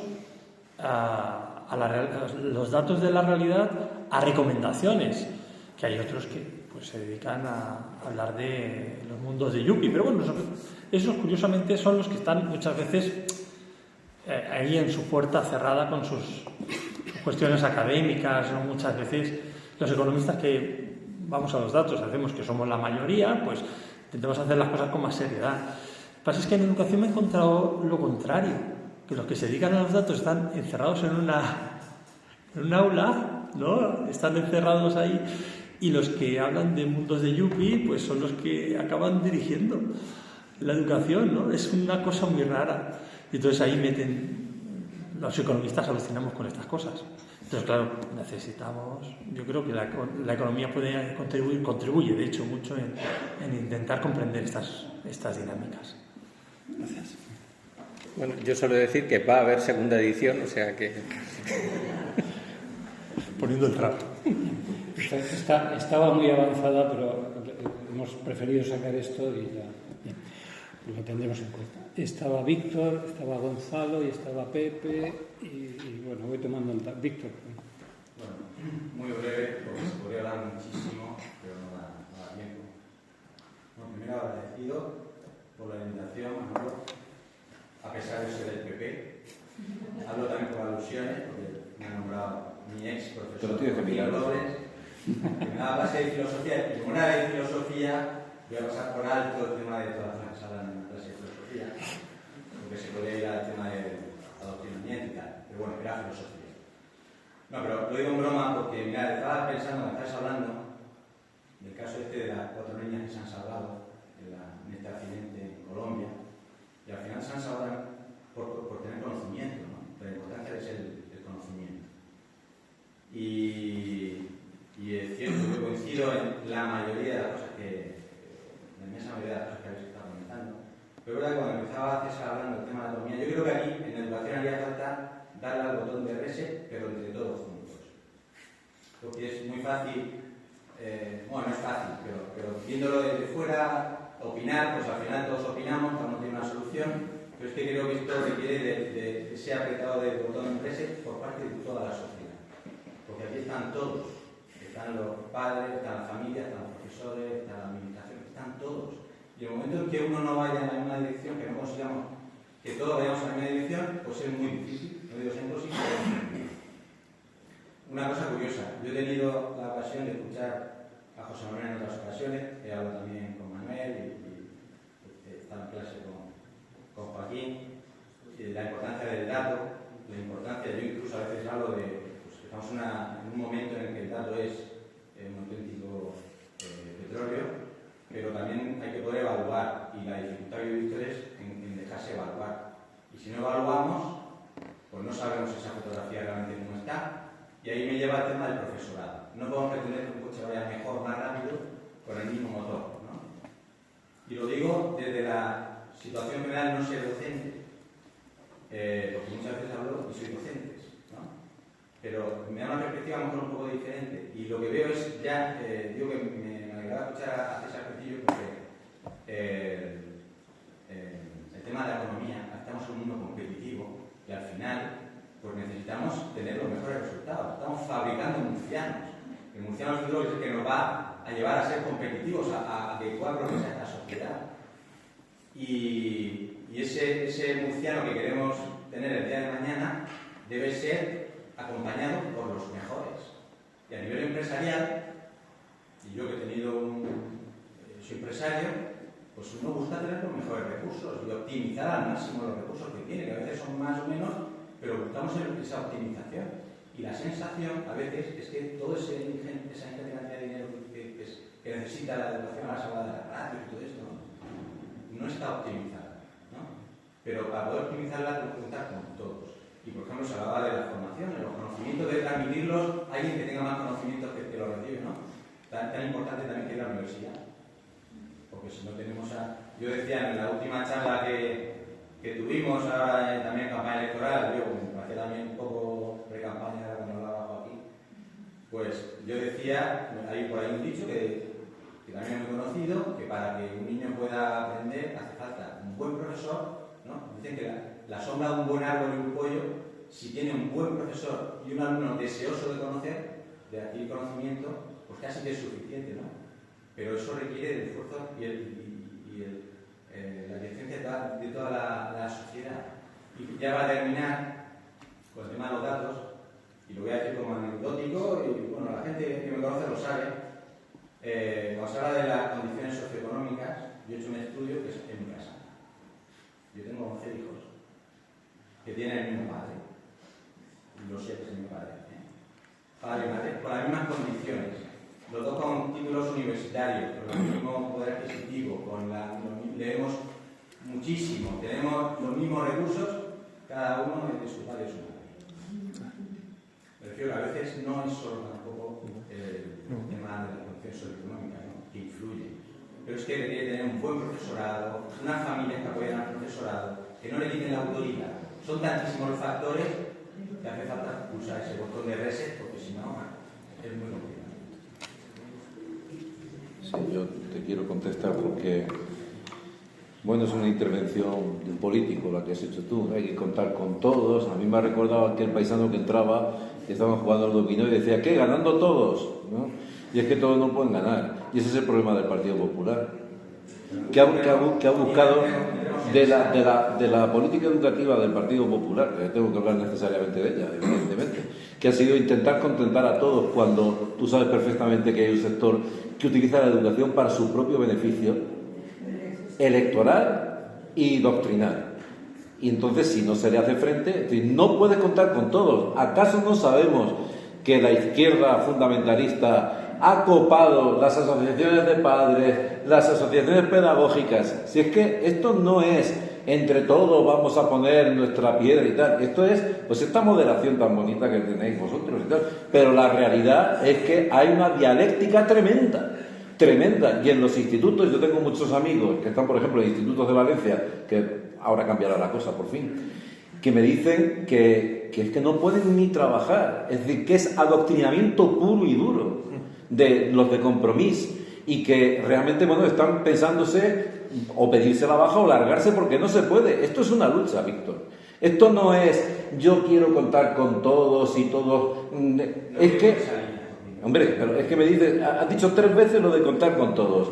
Hombre, habrá que contar con todos, habrá que explicárselo a todos y habría que hacer lo que es necesario hacer. Me parece que eso es lo fundamental. Y vosotros no lo hicisteis.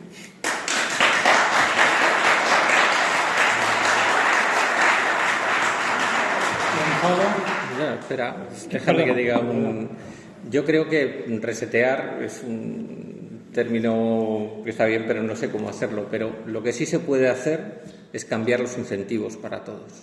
Y yo creo que la clave va por ahí. Es decir, en el momento que tú articules unos incentivos distintos y tengas unos objetivos distintos y recompenses el llegar a esos objetivos, es que no conoces lo que esto ha sido, se lo vas a tener que explicar. Desde dentro de 5 años tú haces eso y vas a tener que explicar a la gente cómo estaban antes para que se ría, cómo estamos ahora, desgraciadamente. Y otra cuestión, la que has dicho, sí, efectivamente, el ISEC es importante, pero el ISEC solo explica el 15%, es decir, hay un 85% que falta por explicar. Y ni siquiera es ese 15%. Es decir, sabemos a grandes rasgos que el 25% es la inteligencia, que viene de los padres, pero hay una lotería genética ahí que no sabemos. Hay un 15% que viene del ISEC, pero la suma de ambos no es 40, sino es 35, porque como la inteligencia y el ISEC tienen cierta relación, 1/3 del ISEC se reduce. Por lo tanto, el ISEC lo que viene a ser es un 10%. Y luego hay montones de factores más, entre los cuales está la motivación del alumno y está el profesor que te toque y el azar y 100 millones de cosas. Es decir, es perfectamente normal que 2 hijos del mismo padre salgan distintos, porque es que la explicación es muy pequeña. Ahora, nosotros medimos tendencias generales. Medimos cómo se ordenan. Y como se ordenan, el ISEC dice mucho. La inteligencia más y las ganas un poquito, dependiendo, pero es así. Es decir, ese es el problema de manejar grandes cifras que te dan una idea más general que tener casos aislados, que siempre tienen sesgo.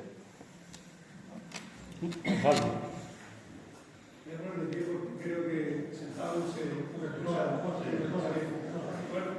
yo quería preguntar, pero primero un dato previo. Creo que todos los que estamos aquí hemos sido alumnos, ¿vale? Y la mayoría pues tenemos hijos de diferentes edades. Y, bueno, hay un dato actual y luego voy a hacer la pregunta. Es que acaban de salir los datos de EBAU y tan maravilloso que el 96% de los alumnos han aprobado. Entonces yo me pongo a pensar, yo también hice la selectividad que se llamaba entonces, y cuando yo iba a mi colegio, mi curas, que donde yo estudié, pues nos presentaron a junio a la selectividad, a los que entendían que íbamos a sacar la selectividad, y llevaba a gala que de mi colegio el 100% que fuimos sacamos la selectividad con nota. Ahora me da pena ver la otra mitad de la clase que no pudo ir en junio a la selectividad, que hoy sería del 97% de los aprobados, porque dejaron a gente con una o media porque se jugaba el prestigio, el colegio, a eso. Y entonces, eso tampoco, yo no soy del... Sí, vi la tele en blanco y negro, pero quiero decir que hice la selectividad en el 87, tampoco hace tanto tiempo. Entonces la pregunta es, si viendo los 30 años que han pasado desde entonces, y estamos aquí, en estas circunstancias, le pregunto a Joaquín o a Manolo, ¿es torpeza el habernos llevado hasta aquí? Porque ya está demostrado, cuando menos.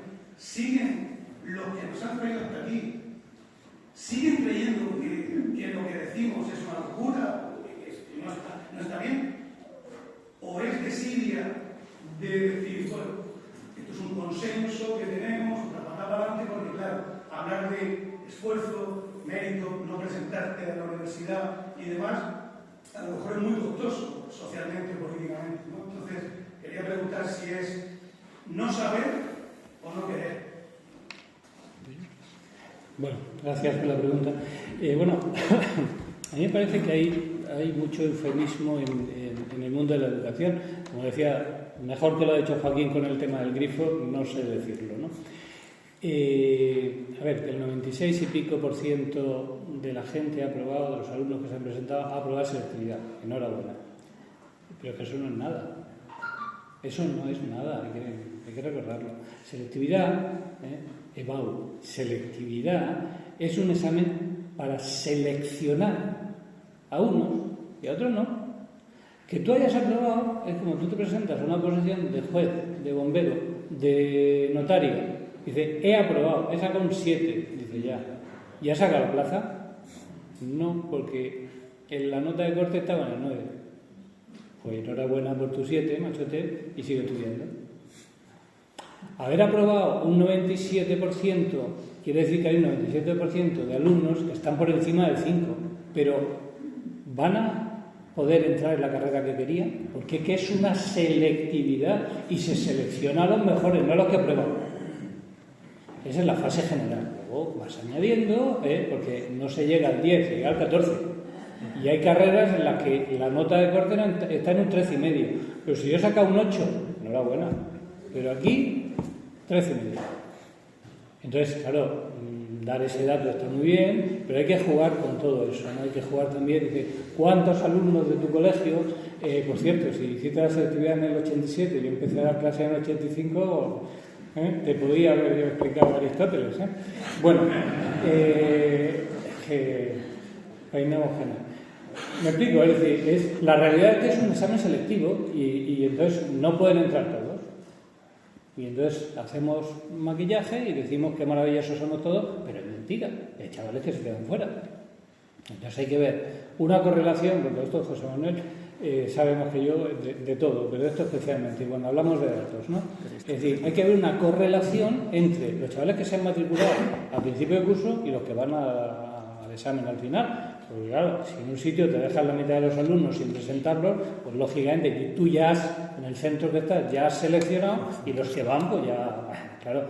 Y luego hay que ver la carrera que piden los alumnos como primera opción, cuántos la consiguen. Que hayas aprobado no me dice nada. ¿Has conseguido la carrera que quería en primera opción? ¿Cuántos? Y esos son los datos que manejan los centros que quieren usar el mérito para atraer alumnos. Es decir, mira, es que el 90% de los alumnos de este centro que llega a bachillerato va a selectividad y consigue entrar en la carrera que quiere en primer lugar. Esto es otro dato. Entonces son datos que si hubiera publicidad de los resultados, de los datos, de todo lo que hay, pues podríamos manejar y ya cada familia es cada familia. Es decir, el que quiera seleccionar un centro en el que se abrazan los árboles, se plantan lechugas, se tal, oye, tira. El que, sin embargo, que no, que yo quiero que mi hijo vaya por aquí. Como si yo quedo con mis amigos para jugar a fútbol en plan de pachanga y en realidad el fútbol es una cosa para tomar cerveza y estar con los amigos. Vale. Pero es un planteamiento que no tiene nada que ver con jugar a fútbol para jugar en el Madrid. Claro, no es lo mismo.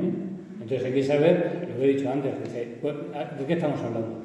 El aprobado al 90% no me dice nada. Necesito lo demás. No sé si José Manuel o alguien quiere añadir algo más. Está claro. Bien. Estaba, perdón, Fernando, no. No queremos, o sea, hemos llegado aquí, somos, o sea, hay los autores del libro tienen estas cosas claras y el resto, o sea, lo que, o tiene que llegar un cambio tan político, tan de la palabra reset que es, conlleva, hay que cambiarlo, o los que saben de este error y perseveran en el asunto. Bueno, yo no me puedo meter en la cabeza de los que están, no sé lo que pasa por su cabeza, si es que pasa algo.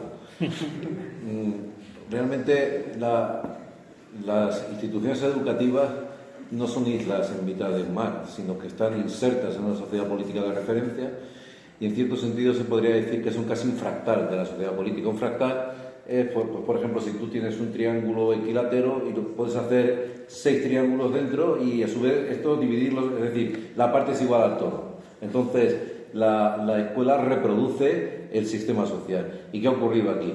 Pues lo que ha ocurrido en España es que, mientras que en la época del régimen anterior, del antiguo régimen, hacían falta crear las clases medias y hacía falta trabajo y hacía falta arquitectos y hacían falta ingenieros, ahora resulta que lo que hace falta es otra cosa. Es decir, ahora básicamente lo que tienes que preparar al alumno para que se conforme con la renta básica esa que le van a poner. Entonces es muy distinto todo. Y entonces la educación, si lo hacen por maldad o lo hacen por estupidez, pues yo ahí, por Platón, decía sí es lo mismo. Es lo mismo. Es decir, el malvado es malvado porque es estúpido y el estúpido es estúpido porque es malvado. Es que tanto monta tanto. Yo no sé exactamente si ellos son capaces de hacer este análisis crítico que hemos hecho aquí. Porque otra cosa que no he dicho es que en todos los sistemas estos doctrinales que nos meten en la enseñanza, se habla del espíritu crítico 1000 veces. Que los niños tengan espíritu crítico, pero eso no es decir nada, porque tan crítico es el que critica al Papa como el que critica al que critica al Papa. Entonces, eso del espíritu crítico debe ser la versión laica y moderna del Espíritu Santo. Porque, a ver, ¿qué es eso? Y entonces, ¿en qué consiste en ser crítico? Pues consiste en convertirte en activista y repetir las tonterías que dicen ellos, todos los mantras del cambio climático, etcétera, etcétera. Entonces, ellos se dan cuenta de que esto es un error. Pues ya te digo, yo no me puedo meter en la cabeza, pero yo creo sinceramente que para ellos no es un error. Que para ellos es la educación que tenemos que tener y orientada hacia los fines, hacia donde nos conduce esta deriva social comunista, social populista o social podemita o como lo quieras llamar, que esperemos que llegue a su fin ahora. Y claro, hace falta un cambio radical de la enseñanza desde la primaria hasta el EBAU. La EBAU es un sistema nefasto, porque, claro, ¿qué pasa? Vivimos en una sociedad enferma. Esto lo dice Platón además. En una sociedad enferma, ¿cuál es la carrera que más mérito tiene? Pues la medicina, claro, si es una sociedad enferma. Entonces todos los niños quieren ser médicos y para ser médicos necesitan 14 puntos o 14,5 puntos. Pero oiga, es que a lo mejor el alumno que tiene un 7, a lo mejor viene de familia de médicos, tiene vocación de estudiar medicina y aunque no sea tan sumamente inteligente para resolver una ecuación diferencial, sin embargo sí es prudente. Entonces no se está seleccionando ni siquiera bien. Habría que dejarlo en manos de las facultades, la posibilidad, pero claro, eso es muy difícil de articular. Yo creo que el actual sistema de la EBAU, que además es un invento de Zapatero, que es una de las cosas más nefastas que le han pasado a España en los últimos 10 siglos, pues esto de Zapatero, esta EBAU, es un disparate completo. Es un disparate completo que efectivamente selecciona, pero de un modo completamente arbitrario. Porque hay muchas clases de inteligencia y no tienes por qué ser un brillantísimo matemático para estudiar medicina ni un brillantísimo biólogo para estudiar matemáticas. Entonces habría que plantearse y sobre todo en la BAU un único examen nacional, porque lo que está ocurriendo es que la dificultad de la de Murcia es menor que la de Madrid y entonces van a competir a un espacio universitario único, distrito universitario único. Claro, eso es una vergüenza, como es una vergüenza que haya 17 currículos distintos y claro, para hacer una EVA única tiene que haber un mismo currículum o por lo menos un 70% del currículum que sea igual. Pero ¿por qué no quieren hacer esto? Porque básicamente, y esto es lo fundamental, como te decía que la educación es un fractal de la sociedad política, pues la sociedad política en la que vivimos es la de 17 reinos de Teifas y la educación es todos los días. Es decir, los señores de Esquerra Republicana, del PNV, Bildu, etcétera, cuando iban a la comisión, a lo único que iban es a pedir dinero para sus... Y desinteresaba un bledo todo lo demás, diciéndose a mí me da igual, la LOMSE, que la LONLOE, que la LONCE, que la LOAPA, que la CONCAPA, que la leche en vinagre, a mí me da exactamente igual, a mí finánciame para que yo haga lo que me dé la gana. En la cara de la ministra se lo llegaron a decir. La de Esquerra Republicana le dijo, usted puede decir lo que quiera, que nosotros no vamos a cumplir la sentencia del 25% en español, y no la han cumplido. ¿Ha pasado algo? Nada, pues ya está, pues eso.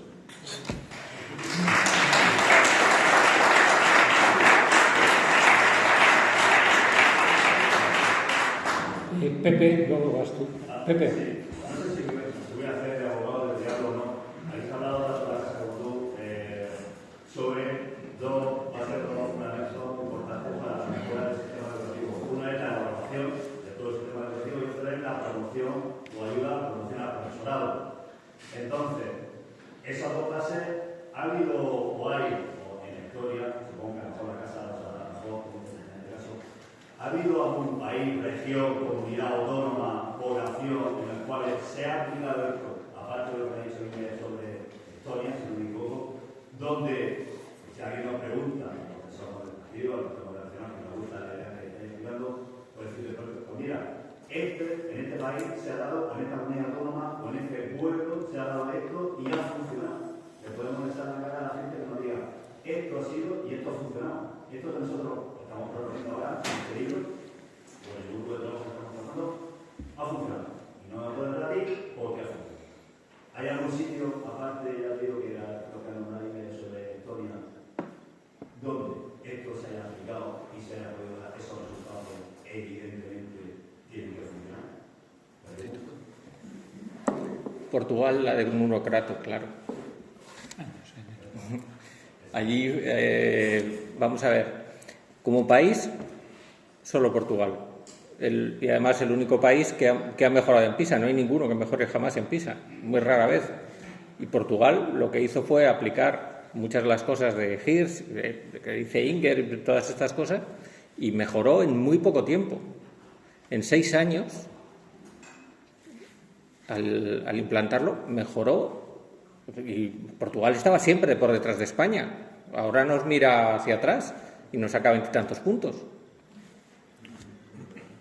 Claro. ¿Y qué hizo el siguiente ministro? Esta vez socialista. Decir que eso era una tontería y se lo cargó inmediatamente. Tú vuelves a PISA 2018 y ya Portugal ha dejado de mejorar. Luego, el experimento de Thomas Sowell, ese es buenísimo. Es una lástima no se haya traducido en España, solo está en inglés, pero es buenísimo. Y luego está, lo que pasa que todas estas cosas son más discutibles. ¿Por qué Finlandia estaba donde estaba y por qué ya no está donde tiene que estar? Pues Finlandia estaba porque tenía el mejor currículum de Europa. Porque Finlandia, cuando todo el mundo decidió, toda Europa tenía 2 vías, la vía que iba a la universidad y la vía que no iba a la universidad, la de las reválidas y tal, y luego la de hasta los 14 años, existían las dos, y entonces toda Europa lo que hizo fue unificarlas. Entonces, cuando tú unificas un nivel aquí y otro nivel aquí, tú puedes hacer esto, puedes hacer esto. El único país de Europa que hizo esto, no tanto, porque si no, no daría, fue Finlandia. Finlandia, y luego en los 90, después de darse diversos batacazos, y aprendió una serie de cosas que eran muy importantes si quería que todos los alumnos subieran el nivel. Es que la idea de Finlandia es que cuando decidieron coger y bajar el nivel, igual que había hecho Suecia al lado y luego hicieron todos los países de Europa, Los profesores se quejaron, los de secundaria empezaron a decir, oye, que es una bajada de nivel. Y llegaron los políticos y, casualidades de la vida, les hicieron caso. Y dijeron, bueno, entonces, ¿qué proponéis? Ah, pues esto, esto y esto. Y dijeron, no bajéis el nivel, sino vamos a ver si conseguimos que todos lleguen al nivel bueno. Y entonces, para ello, hicieron el mejor profesorado de Europa. Cogían a los mejores, pero es que todo el mundo quería ser profesor en Finlandia. Y no porque cobrase más, sino porque era la profesión que tenía más prestigio, como militar en tiempos de Napoleón. Uno, hizo los mejores refuerzos que se conocen. Es decir, en Finlandia, cuando un chaval iba a refuerzo, le daban como mucho 2 semanas para ponerlo al día. 2 semanas. Aquí, que cae en refuerzo, se queda en refuerzo por los siglos de los siglos. Y ya perdido. No, tú bajas a refuerzo y el tío que está allí, y hasta que tienes... Entonces, el refuerzo consiste en... No has perdido nada de las 2 semanas que has estado aquí, tienes el nivel de tus compañeros y además, lo que tenías atrasado, ya no lo tienes atrasado. Claro, si tu objetivo, de verdad, es que todos consigan llegar a lo máximo... Tienes que inventar un sistema que lleve a eso. Y lo hicieron, y de repente cogieron y decidieron pasarse a la LOGSE, porque es que es lo que hicieron. Es que uno ve el currículum de 2004 y es que dices, pero ¿cómo es posible que hagáis estas tonterías? Y además está traducido al inglés, o sea que el finés, yo la verdad es que nada, ni una vocal. Pero está traducido al inglés y empiezas a oír las mismas tonterías que decían aquí en la LOGSE. Pues Finlandia todos los años baja y seguirá bajando hasta que ya llegue al límite de su nuevo currículo, claro. Pero eso está ahí. Ahora, ¿a cuántos se lo has oído? Si es que no. Holanda. Holanda, tú dices, no, ¿dónde está Holanda? Holanda es el mejor país de Europa hoy. Pero como a la OCDE no le gusta, porque es que discrimina, es que hace no sé qué, es que... No, Holanda es el mejor país de Europa. Se va allí, bueno, ahora es Estonia, ya los ha ganado. Pero lleva allí por encima de los 520 puntos años y años y años. La OCDE no habla de Holanda.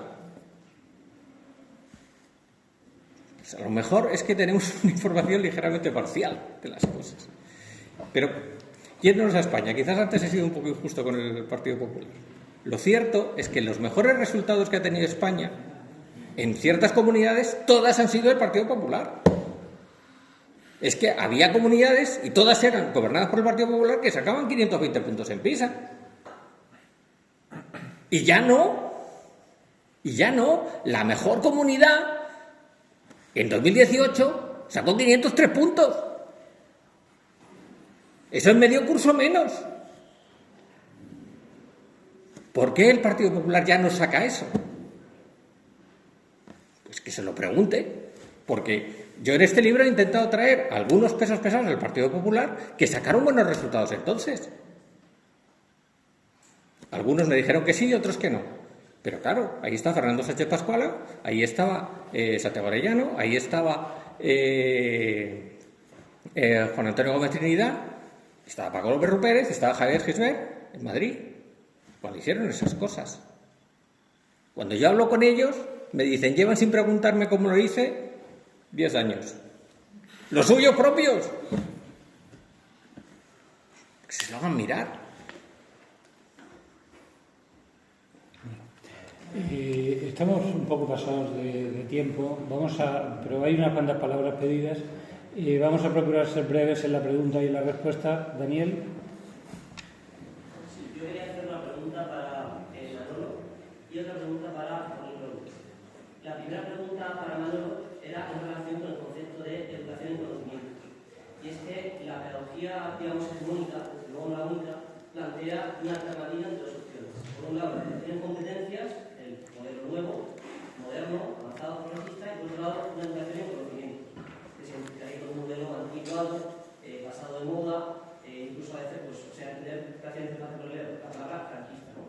Y entonces yo quería plantear hasta qué punto esta dicotomía entre dos modelos, un modelo de educación en conocimiento y otro modelo de educación en competencias, no es en realidad graciosa, porque en los conocimientos implican siempre una competencia, así como las competencias implican siempre unos conocimientos. Yo me digo,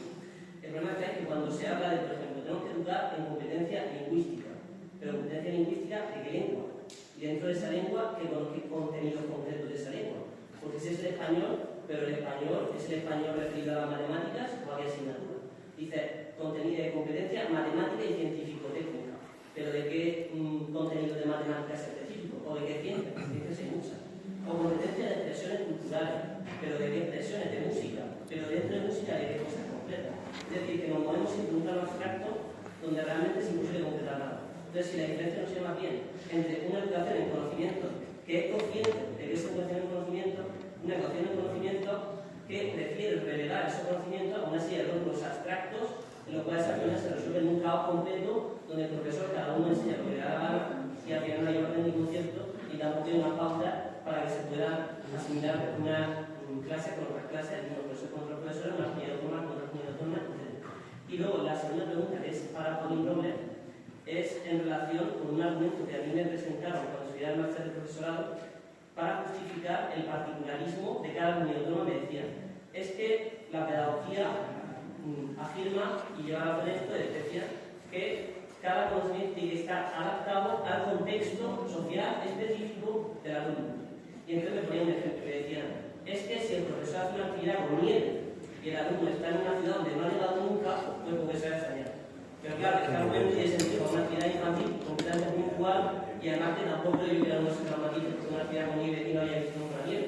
Y esto utiliza para justificar el que Murcia, por ejemplo, tenga unos conocimientos, una serie de contenidos de filosofía, por ejemplo, o de música o de matemáticas que son completamente diferentes de otra comunidad autónoma. Y esto no solamente no tiene ningún tipo de conexión, porque al final Platón no tiene que ser las comunidades autónomas o Aristóteles, unos contenidos de matemáticas o filosofía de todas, sino que hasta qué punto no se utiliza de eso, este tipo de argumento gracioso, para legitimar una serie de expresiones de identidad regional específica de una comunidad autónoma, precisamente en lo que tienen de separación respecto del resto de España, para luego otro tipo de proyectos políticos que ya no tienen que ver propiamente con nada que ver con adaptar al contexto social, sino con otro tipo de intereses de secesión de otras regiones. Vale.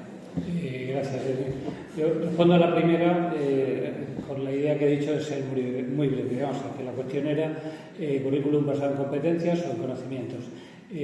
Vamos a ver, el currículum basado en conocimientos es evaluable y por tanto tú puedes ver cómo evoluciona, si vamos mejorando o no, y por tanto puedes rectificar. El currículum basado en conocimientos es el del que habla José Manuel Lacasa, que es lo que hicieron en Portugal cuando evolucionó y pegó el disparado.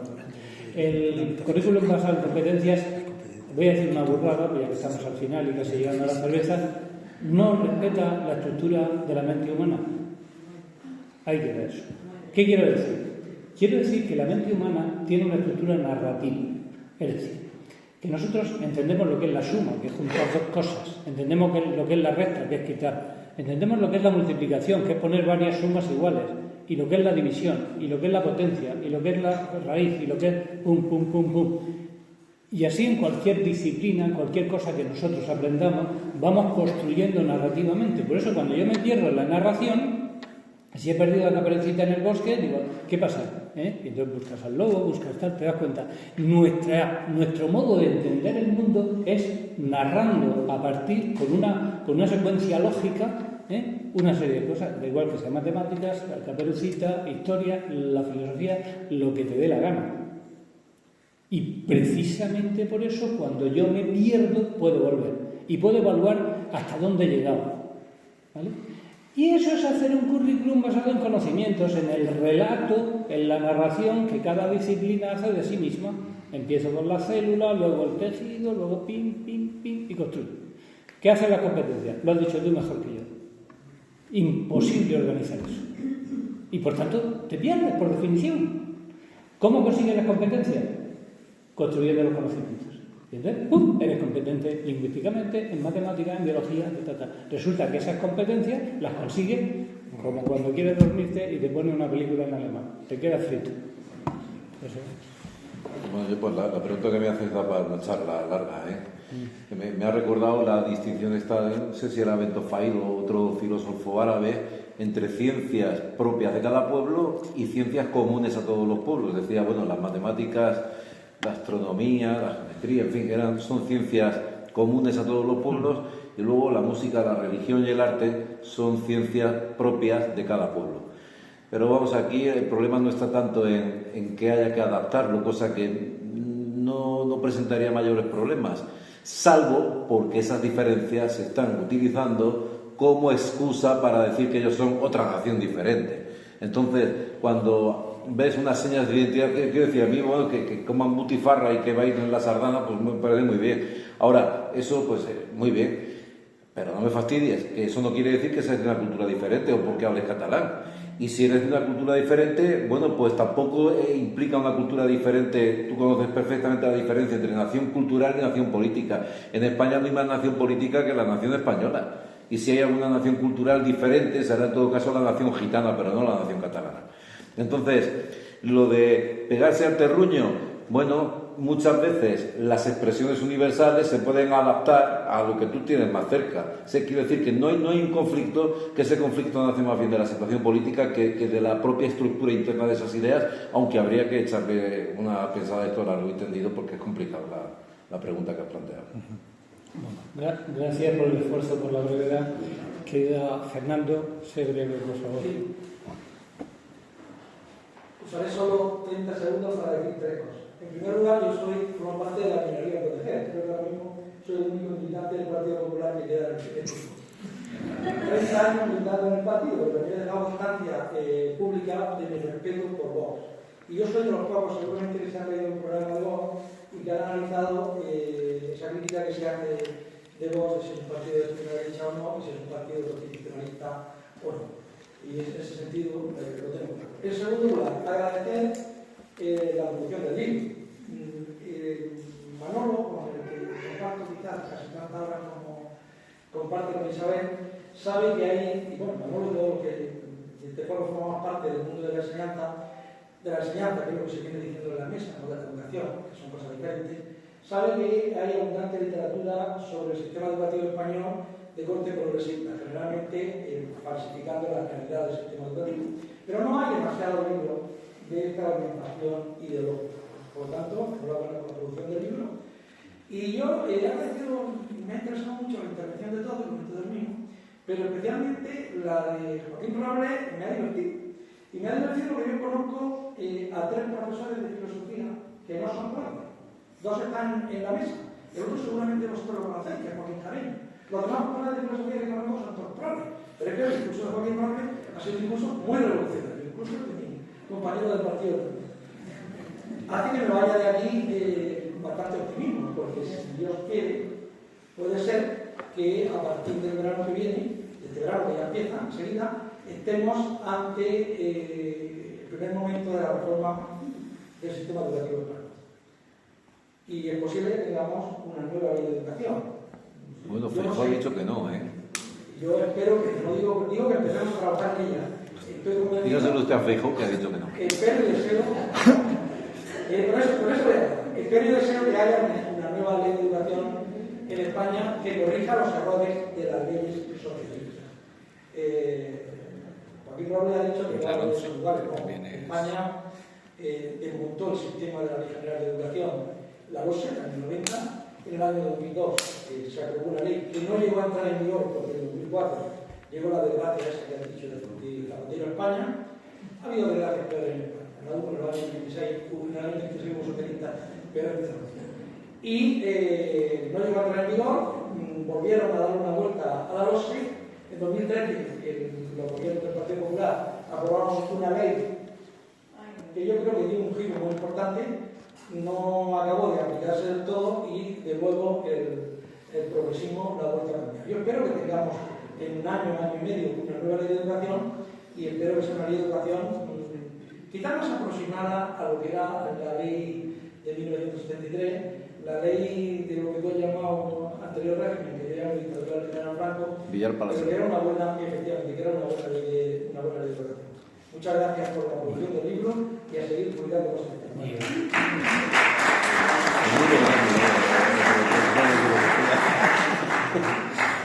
Al bordar los 30 segundos, Fernando. Isabel, querías. Escuchar hablar de Vox de educación, no porque no se hable, pero pienso que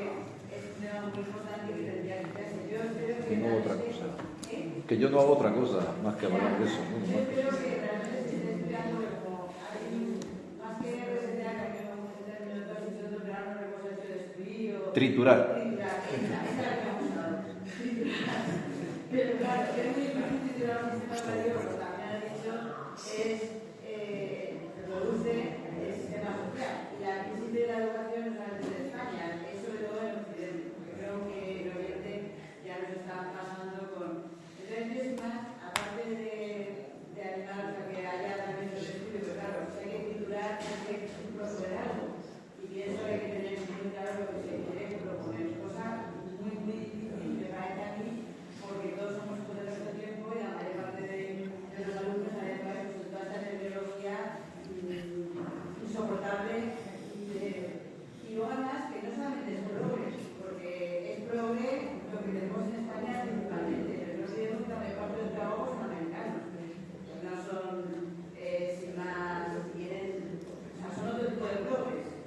Pero bueno, entonces yo sin más una sugerencia, al margen ya de abandonar la tecnología, me gusta mucho, porque ahí la he escuchado varias veces, y me gusta mucho cuando ha hablado de que hay que volver a los conocimientos. Pero no solo eso, yo pienso que además de volver a los conocimientos, volver a la realidad. Y de la realidad me refiero a atender a los alumnos, porque a mí me gusta la idea de esa realidad de que uno de educar a los mejores y al no mejor. Hay que educar a todos. Y cada cual, o sea, cada uno hay que sacar lo mejor de todos y cada uno de ellos. Y como tú bien decías, el ascensor social ya no funciona porque yo pertenezco a una familia, que soy la última, mis hermanas en los años 60, que ha sido de ingeniería, y esto sí habla de ascensor social, pero hoy en día la ingeniería no es ni un ascensor social, ni la ingeniería. Entonces, a volver a la realidad me refiero a, por ejemplo, a las edades en las que se tienen a los alumnos a discriminar, en el sentido positivo. Discriminar y discernir la realidad. Entonces, tú no puedes tener a determinados alumnos que a lo mejor son listos, pero no aguantan lo teórico y les va mucho más lo práctico. No se puede tener hasta los 16 años, aquí o ya, como los que veis aquí en Murcia, que son más gráficos, no lo voy a decir, ¿no? Porque en derechos, pues es que tiene que acabar la enseñanza común antes, mucho antes. Y hay que empezar a discriminar y separar mucho antes. O sea, no se puede dar a todos los alumnos, porque es insoportable, y está segundo para eso, quitando muchas cosas, y es insoportable que hay algunos que no lo aguantan y a lo mejor son muy listos. Y a lo mejor de ética saben más en la práctica que en la teoría, pero no les da eso. Entonces, disciplinar no te da una sugerencia para vos, porque hay que triturar. Y entre las cosas a triturar es esta homogeneidad, de a todos los alumnos en el mismo saco, y hay que crear como que se llama FPs, pero de verdad, de las buenas, como las que había en la época de Franco y con las universidades laborales, que había, bueno, quien dice eso es lo que yo he conocido cuando funcionaba, pero no tiene por qué ser eso. Hay que hacer, si tienes años un poco de atrás, eso está claro. Yo no, un año no va a pasado, pero sí un futuro mucho mejor. Entonces, la sugerencia, además de los conocimientos, el discriminar desde mucho antes a los alumnos y darle los conocimientos y las habilidades muchas gracias, Isabel.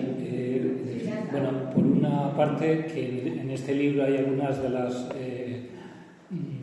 orientaciones concretas que tú pides, qué cosas concretas se pueden hacer, algunas están aquí. Solo distinguir, porque tú lo has hecho en tu intervención, hay prácticas concretas que se pueden hacer y que mejoran la enseñanza sin tocar la ley, que es lo que se puede hacer en una comunidad autónoma, porque claro, la ley es nacional y tú no te la puedes saltar. Y luego, alguna de las cosas que has planteado es que habría que cambiar la ley nacional. ¿Vale? Pues muy bien. No obstante, como ha dicho José Manuel, tenemos ya casi acabada la segunda edición de este libro, que incluye unas orientaciones para una ley nacional. Pues nada, quedamos emplazados para eso y muchísimas gracias por vuestra asistencia.